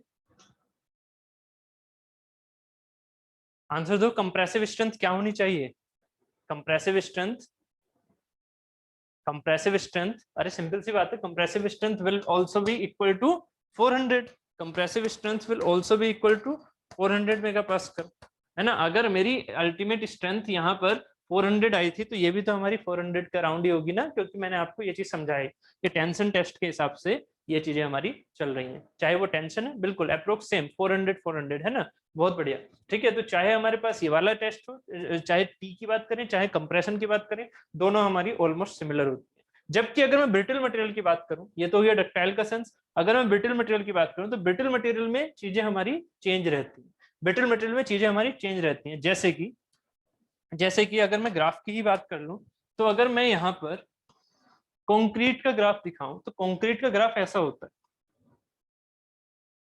थोड़ा सा लीनियर लेके चलना। कंक्रीट का ग्राफ ऐसा होता है, ये है मेरा टेंशन टेस्ट में, ऐसे ये है मेरा कंक्रीट टेंशन टेस्ट में। जबकि कंप्रेशन टेस्ट में क्या है, ये मान लो यहाँ पर ये एक्स यूनिट है, ठीक है, यानी कि ए मेगा पास्कल है, ए मान लो, तो यहाँ पर ये क्या है मेरी, ऐसे जा रही है, दैट इज दी, ये ब्रिटल है तो सीधा टूट जाएगा, ये यहाँ से इस तरह से, तो ये मेरा है बी यूनिट। यहाँ पर क्या हो रहा है, ये मेरी अल्टीमेट है, ये भी मुझे अल्टीमेट ही बोलूंगा। जल्दी से बताओ, इसको अल्टीमेट बोलूंगा और इसे क्या बोल दूंगा, यील्ड। इसे क्या बोलूंगा, अल्टीमेट या यील्ड। अगर ये कंप्रेशन है किसका, कंक्रीट का, ये टेंशन टेस्ट है ये वाला, और ये कंप्रेशन टेस्ट है। तो अब मुझे बताइएगा इस पॉइंट को मैं क्या बोलूंगा, बी पॉइंट को, अल्टीमेट या यील्ड। इसको मैं क्या बोलूंगा, अल्टीमेट या यील्ड पॉइंट। कंप्रेशन में अगर मैं कंक्रीट को कंप्रेस कर रहा हूं और एक बार मैं कंक्रीट को टेंशन कर रहा हूं, ठीक है, ये भी क्या कहलाएगा, very good, ultimate, very good, ठीक है। तो ये भी अगर अल्टीमेट है और ये भी अल्टीमेट है, तो दोनों की अल्टीमेट वैल्यू क्या हमारी सेम है, क्या हमारा सिग्मा यूटी इक्वल टू है सिग्मा यूसी के, क्या हमारा सिग्मा यूटी इक्वल टू है सिग्मा यूसी के इस फिगर के अकॉर्डिंग, नो, वेरी गुड, ये हमारा सिमिलर नहीं है, क्योंकि ब्रिटल मटेरियल के हमारे लिए टेंशन में वैल्यूज काफी कम होती है, कंप्रेशन में वैल्यूज काफी ज्यादा होती है। ये मैंने सिर्फ एग्जांपल लिया कंक्रीट का, ऐसा ही एग्जांपल हो जाएगा कास्ट आयरन का, ऐसे एग्जांपल हो जाएंगे ग्लासेस वगैरह के। तो ये जो हमारे लिए सिग्मा यूटी है is not equal to sigma UC, तो आपको दोनों टेस्ट कंडक्ट कराने पड़ेंगे, both test should be conducted to find out tensile strength and compressive strength।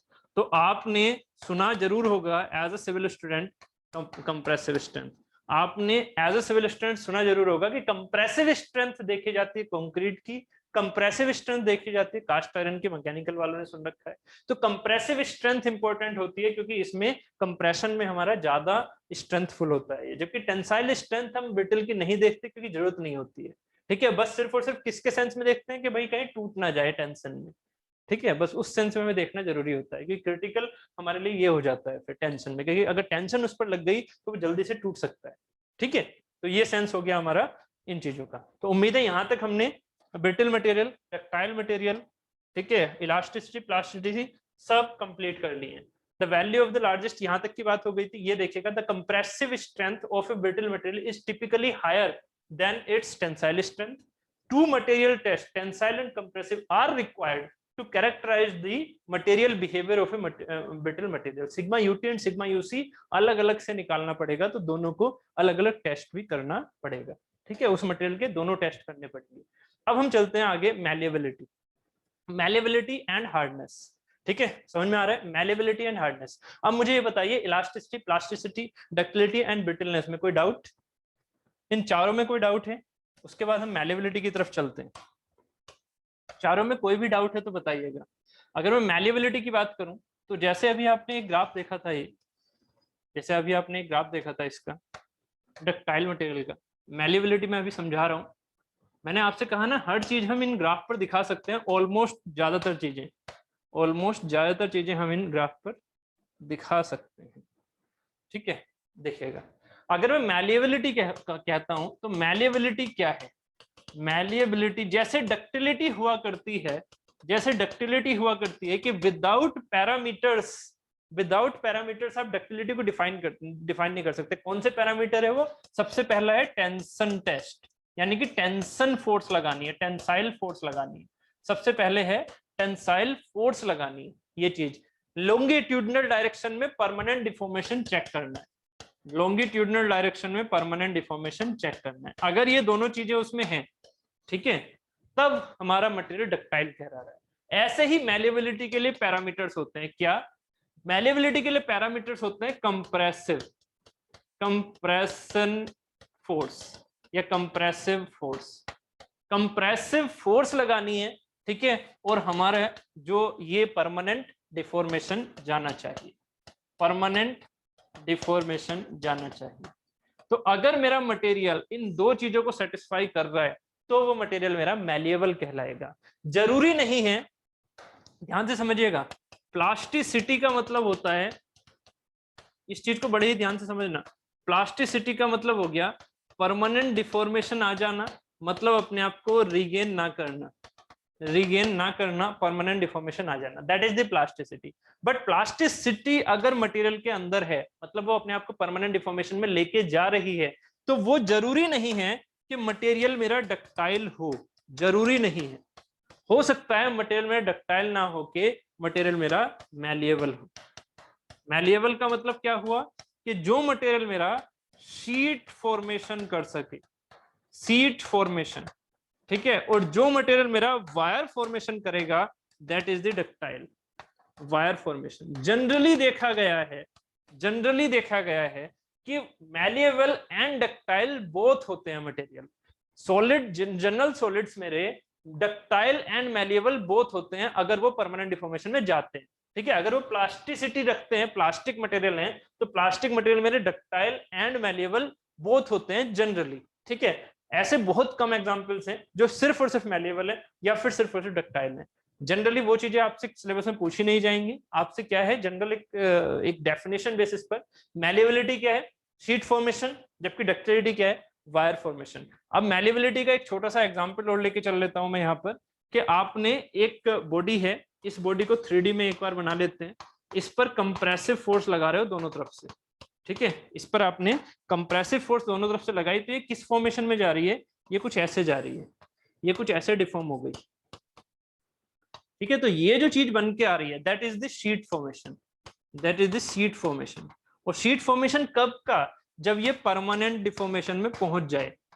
अगर ये परमानेंट डिफॉर्मेशन में अभी नहीं है तो आप इसे ये नहीं बोल सकते कि ये मैलिएबल हो सकता है ना, ये तो सिर्फ और सिर्फ उसकी इलास्टिसिटी को दिखा रहा है। अगर फोर्स लगा रहे हैं और मटेरियल क्या है, शीट फॉर्मेशन की तरफ जा रहा है, बट जैसे फोर्स हटा रहे हो तो मटेरियल अपने आप की पुरानी अवस्था में चला गया, इसका मतलब मटेरियल इलास्टिक था, इसका मतलब मटेरियल इलास्टिक था। अभी कह नहीं सकते कि इसमें परमानेंट डिफॉर्मेशन आएगा या नहीं, बट अगर फोर्स हटाने के बाद उसमें ये रीगेन नहीं कर रहा, इसका मतलब परमानेंट डिफॉर्मेशन में है। और क्या वो शीट फॉर्मेशन में, हाँ शीट फॉर्मेशन में है, इसका मतलब क्या होगा कि वो मेरा मैलिएबल होगा, इसका मतलब क्या होगा कि वो मटेरियल मेरा मैलिएबल होगा, ठीक है। अब ये जो कंप्रेशन सेंस है, कंप्रेशन सेंस अभी आपने कहाँ देखा था, जो ये कंप्रेशन सेंस है वो अभी आपने यहां देखा था, याद करो, कंप्रेशन सेंस देखा था इस वाले फिगर में। अगर ये मेरा डक्टाइल मटेरियल ही है, मतलब माइल्ड स्टील ही है, ये मेरा माइल्ड स्टील ही है, तो माइल्ड स्टील को क्या आप शीट फॉर्मेशन नहीं कर सकते, बिल्कुल कर सकते हो। माइल्ड स्टील का शीट फॉर्मेशन भी तो होता है, ठीक है, माइल्ड स्टील का शीट फॉर्मेशन भी होता है। बट ध्यान से समझिएगा, अगर मैं यहाँ पर इस चीज को शीट फॉर्मेशन में लेके जा रहा हूं तो ये कुछ इस तरह का कन्वर्ट हो गया ऐसे, और अगर ये परमानेंट डिफॉर्मेशन में है तो वो पॉइंट कहाँ लाई करेगा, अगर ये परमानेंट डिफॉर्मेशन में है तो वो पॉइंट कहाँ लाई करेगा, इससे आगे यहाँ पर कहीं, इससे आगे यहाँ पर कहीं, ये परमानेंट डिफॉर्मेशन में कहीं यहाँ लाई कर रहा होगा, ये वाली कंडीशन। अगर ये परमानेंट डिफॉर्मेशन में है तो मैलिएबिलिटी कहाँ के लिए दिखाई जाएगी, कंप्रेशन में, ये वाली जो चीज होती है दैट इज द मैलिएबिलिटी। जैसे डक्टिलिटी हमने कहाँ दिखाई थी, डक्टिलिटी हम यहाँ दिखाते हैं ना, इससे आगे ऐसे, ये हम क्या कहलाते हैं, डक्टिलिटी, और यहाँ पर दिखाई जाती है मैलिएबिलिटी। समझ में आ रहा है या नहीं, that is the compression test and that is the tensile test. उम्मीद है आपको यहाँ से ये जो कॉन्सेप्ट है ये बिल्कुल क्लियर हो रहे होंगे कि मैलिएबिलिटी एक्चुअल में क्या थी, डक्टिलिटी एक्चुअल में क्या थी। कॉन्सेप्ट क्लियर है या नहीं, जो डक्टाइल होगा वो मैलिएबल तो होगा ही ना सर, 100% श्योर नहीं है, 100% श्योर नहीं है, ठीक है। बट हाँ, जनरल सॉलिड्स हमारे जो डक्टाइल होते हैं वो मैलिएबल भी होते हैं, ठीक है, 100% श्योर नहीं है, ठीक है। क्यों, क्योंकि मटेरियल अगर डक्टाइल है, हो सकता है कंप्रेशन में वो यहीं पर जाके टूट जाए, एक सिग्निफिकेंस डिफॉर्मेशन ना दे पाए, वो जल्दी से ही टूट जाए, ठीक है। मतलब 5 के बाद वो 6% पर ही टूट गया एग्जाम्पल के तौर पर, ठीक। तो अगर वो सेंस आ रहा है किसी भी मटेरियल में तो वो हमारे लिए मैलिएबल नहीं होगा, ठीक है। मेन चीज क्या है, शीट फॉर्मेशन, कंप्रेशन में शीट फॉर्मेशन। मान लीजिए शीट फॉर्मेशन ना हो के मटेरियल ऐसे कुछ हो रहा है, ऐसे लेके जा रहा है अपनी शेप को, बल्जिंग कर दे रहा है, शीट फॉर्मेशन ना करते हुए वो कुछ इस तरह की शेप लेके आ गया अंदर से ऐसे, समझ रहे हो, शीट फॉर्मेशन ना करते हुए वो ऐसे कुछ शेप लेके आ गया, जब हम उसे कंप्रेशन में लेके जा रहे हैं। तो वो सारी चीजें क्या करती है, मैलिएबिलिटी को हटा देती है कि मटेरियल मैलिएबल तब है, ये सिर्फ और सिर्फ किसका एग्जांपल है, that is the mild steel. जो ये मैंने ग्राफ बनाया है that is the mild steel graph, ठीक है। हाँ बिल्कुल, ये कंफर्म है कि मैलेबल में हमेशा कंप्रेशन देना होगा। मटेरियल अगर मैलेबल है तो हमें उसकी शीट फॉर्मेशन करनी है 100%, अगर मैलेबल मटेरियल चेक करना है तो, ठीक है। उम्मीद है ये वाला कॉन्सेप्ट समझ में आ गया। तो मैलेबिलिटी की जो हमारी डेफिनेशन थी उसको पढ़ लेते हैं हम। It is the property of a material due to which a piece of material can be converted into a thin sheet by pressing it. तो यहाँ पर क्या हो गया, शीट फॉर्मेशन। इसका जो कीवर्ड हो गया that is the sheet formation, ठीक है। A malleable material possesses a high degree of plasticity, plasticity उसके अंदर होनी चाहिए मटेरियल के लिए, but not necessarily of great strength. Great strength का मतलब क्या है, मटेरियल चाहे ज्यादा स्ट्रेंथ ना रखता हो। यहां पर मटेरियल कहां गया फिगर, एक सेकेंड,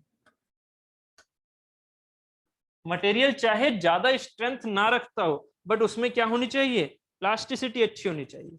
मतलब ग्राफ ऐसा जरूर होना चाहिए कम से कम, ग्राफ क्या है ना, ग्राफ ऐसा जरूर होना चाहिए कि यहां से मटेरियल चाहे स्ट्रेंथ उसमें ज्यादा अच्छी ना हो, जो सिग्मा वाई सी है वो भले से ज्यादा अच्छा ना हो, बट ये वाला जो रेंज है वो ज्यादा होना चाहिए, तभी मटेरियल क्या होगा, अच्छा मैलेबल होगा। जो उसमें स्ट्रेन है ना कंप्रेशन वाली वो ज्यादा होनी चाहिए, तो वो ज्यादा अच्छा मैलेबल होगा, ठीक है। नेक्स्ट हमारे पास था पॉइंट, नेक्स्ट पॉइंट था this property of great use in process like forging, hot rolling, वही चीज के परमानेंट डिफॉर्मेशन होना चाहिए किसमें, कंप्रेशन सेंस। तो ये सारे के सारे क्या केस हैं हमारे, कंप्रेशन सेंस के, ठीक है। हार्डनेस, हार्डनेस, चलिए ठीक है, यहां तक बात होगी मैलिएबिलिटी की। अब हम चलते हैं हार्डनेस की तरफ। मैलिएबिलिटी में कोई और डाउट है तो बता दीजिएगा, फिर हम चलते हैं हार्डनेस की तरफ। क्लियर, चलो तो हार्डनेस देख लेते हैं।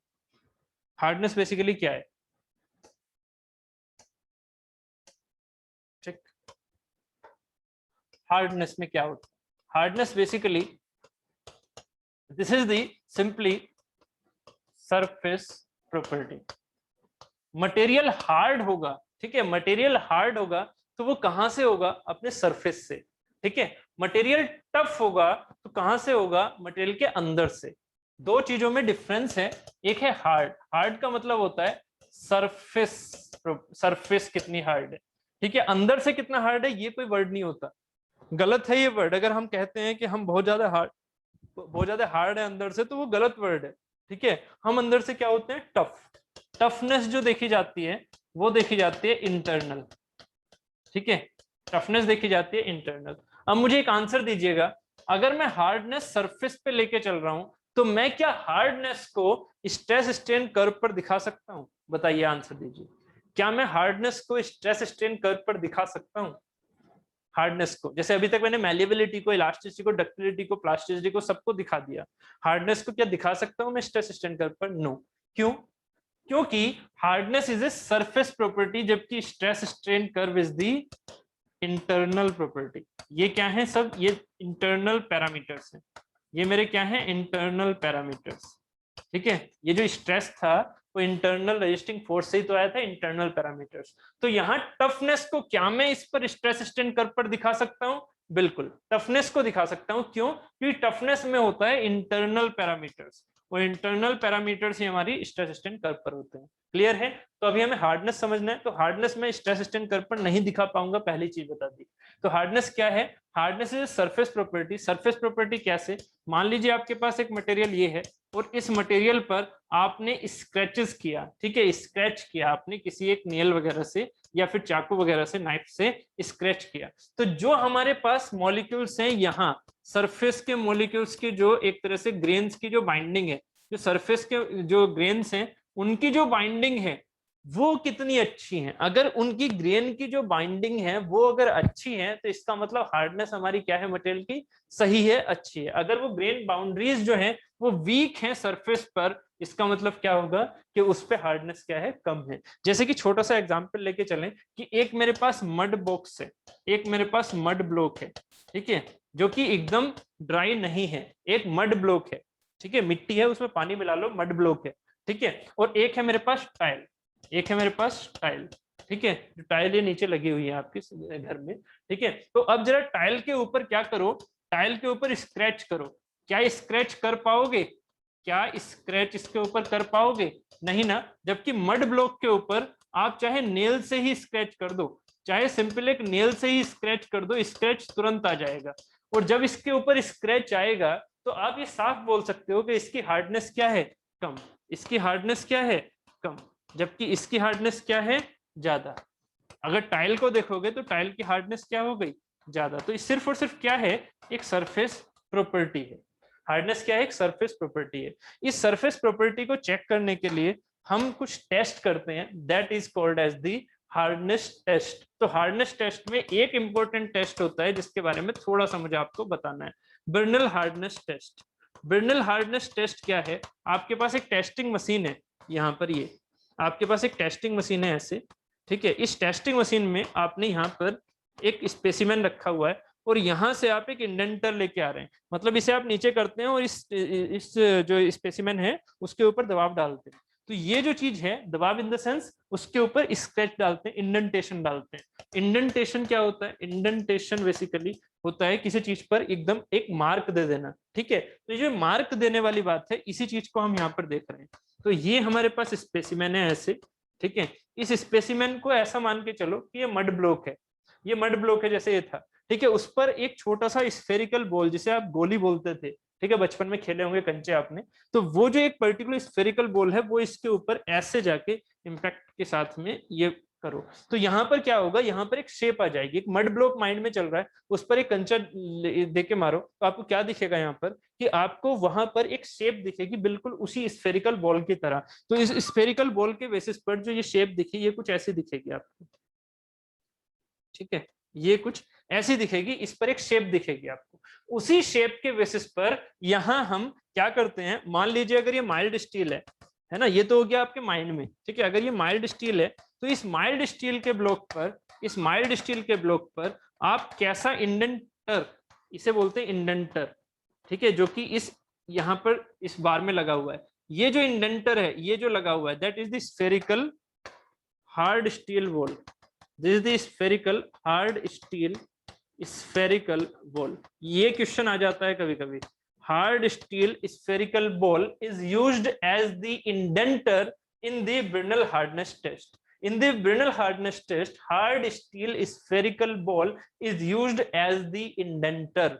ठीक है, इसे लिख लो। ठीक है, उसके बाद ये जो चीज है, ये जब इस पर इंपिंज करोगे तो ये शेप कैसी आ जाएगी? ऐसी, जो मैंने अभी दिखाई थी आपको। ठीक है, तो इसी के शेप के हिसाब से जो यहाँ का एक नंबर निकल के आता है, इसे हम बोलते हैं ब्रिनल हार्डनेस नंबर, जो कि होता है 2p अपॉन, ठीक है, 2p upon pi D bracket D square minus under root D square minus D square. ठीक है, ये हमारे पास ये फंक्शन होता है, सॉरी। ठीक है, ये हमारे पास फंक्शन होता है 2p upon pi D D minus under root D square minus D square.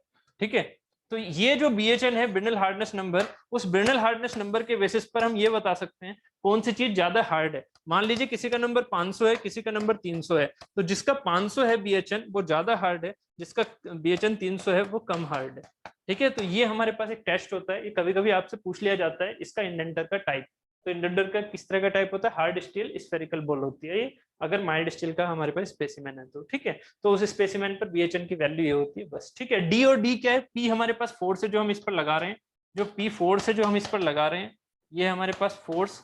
और जो हमारे पास डी है, ये जो कैपिटल डी है वो है इंडेंटर डायामीटर या बॉल डायामीटर।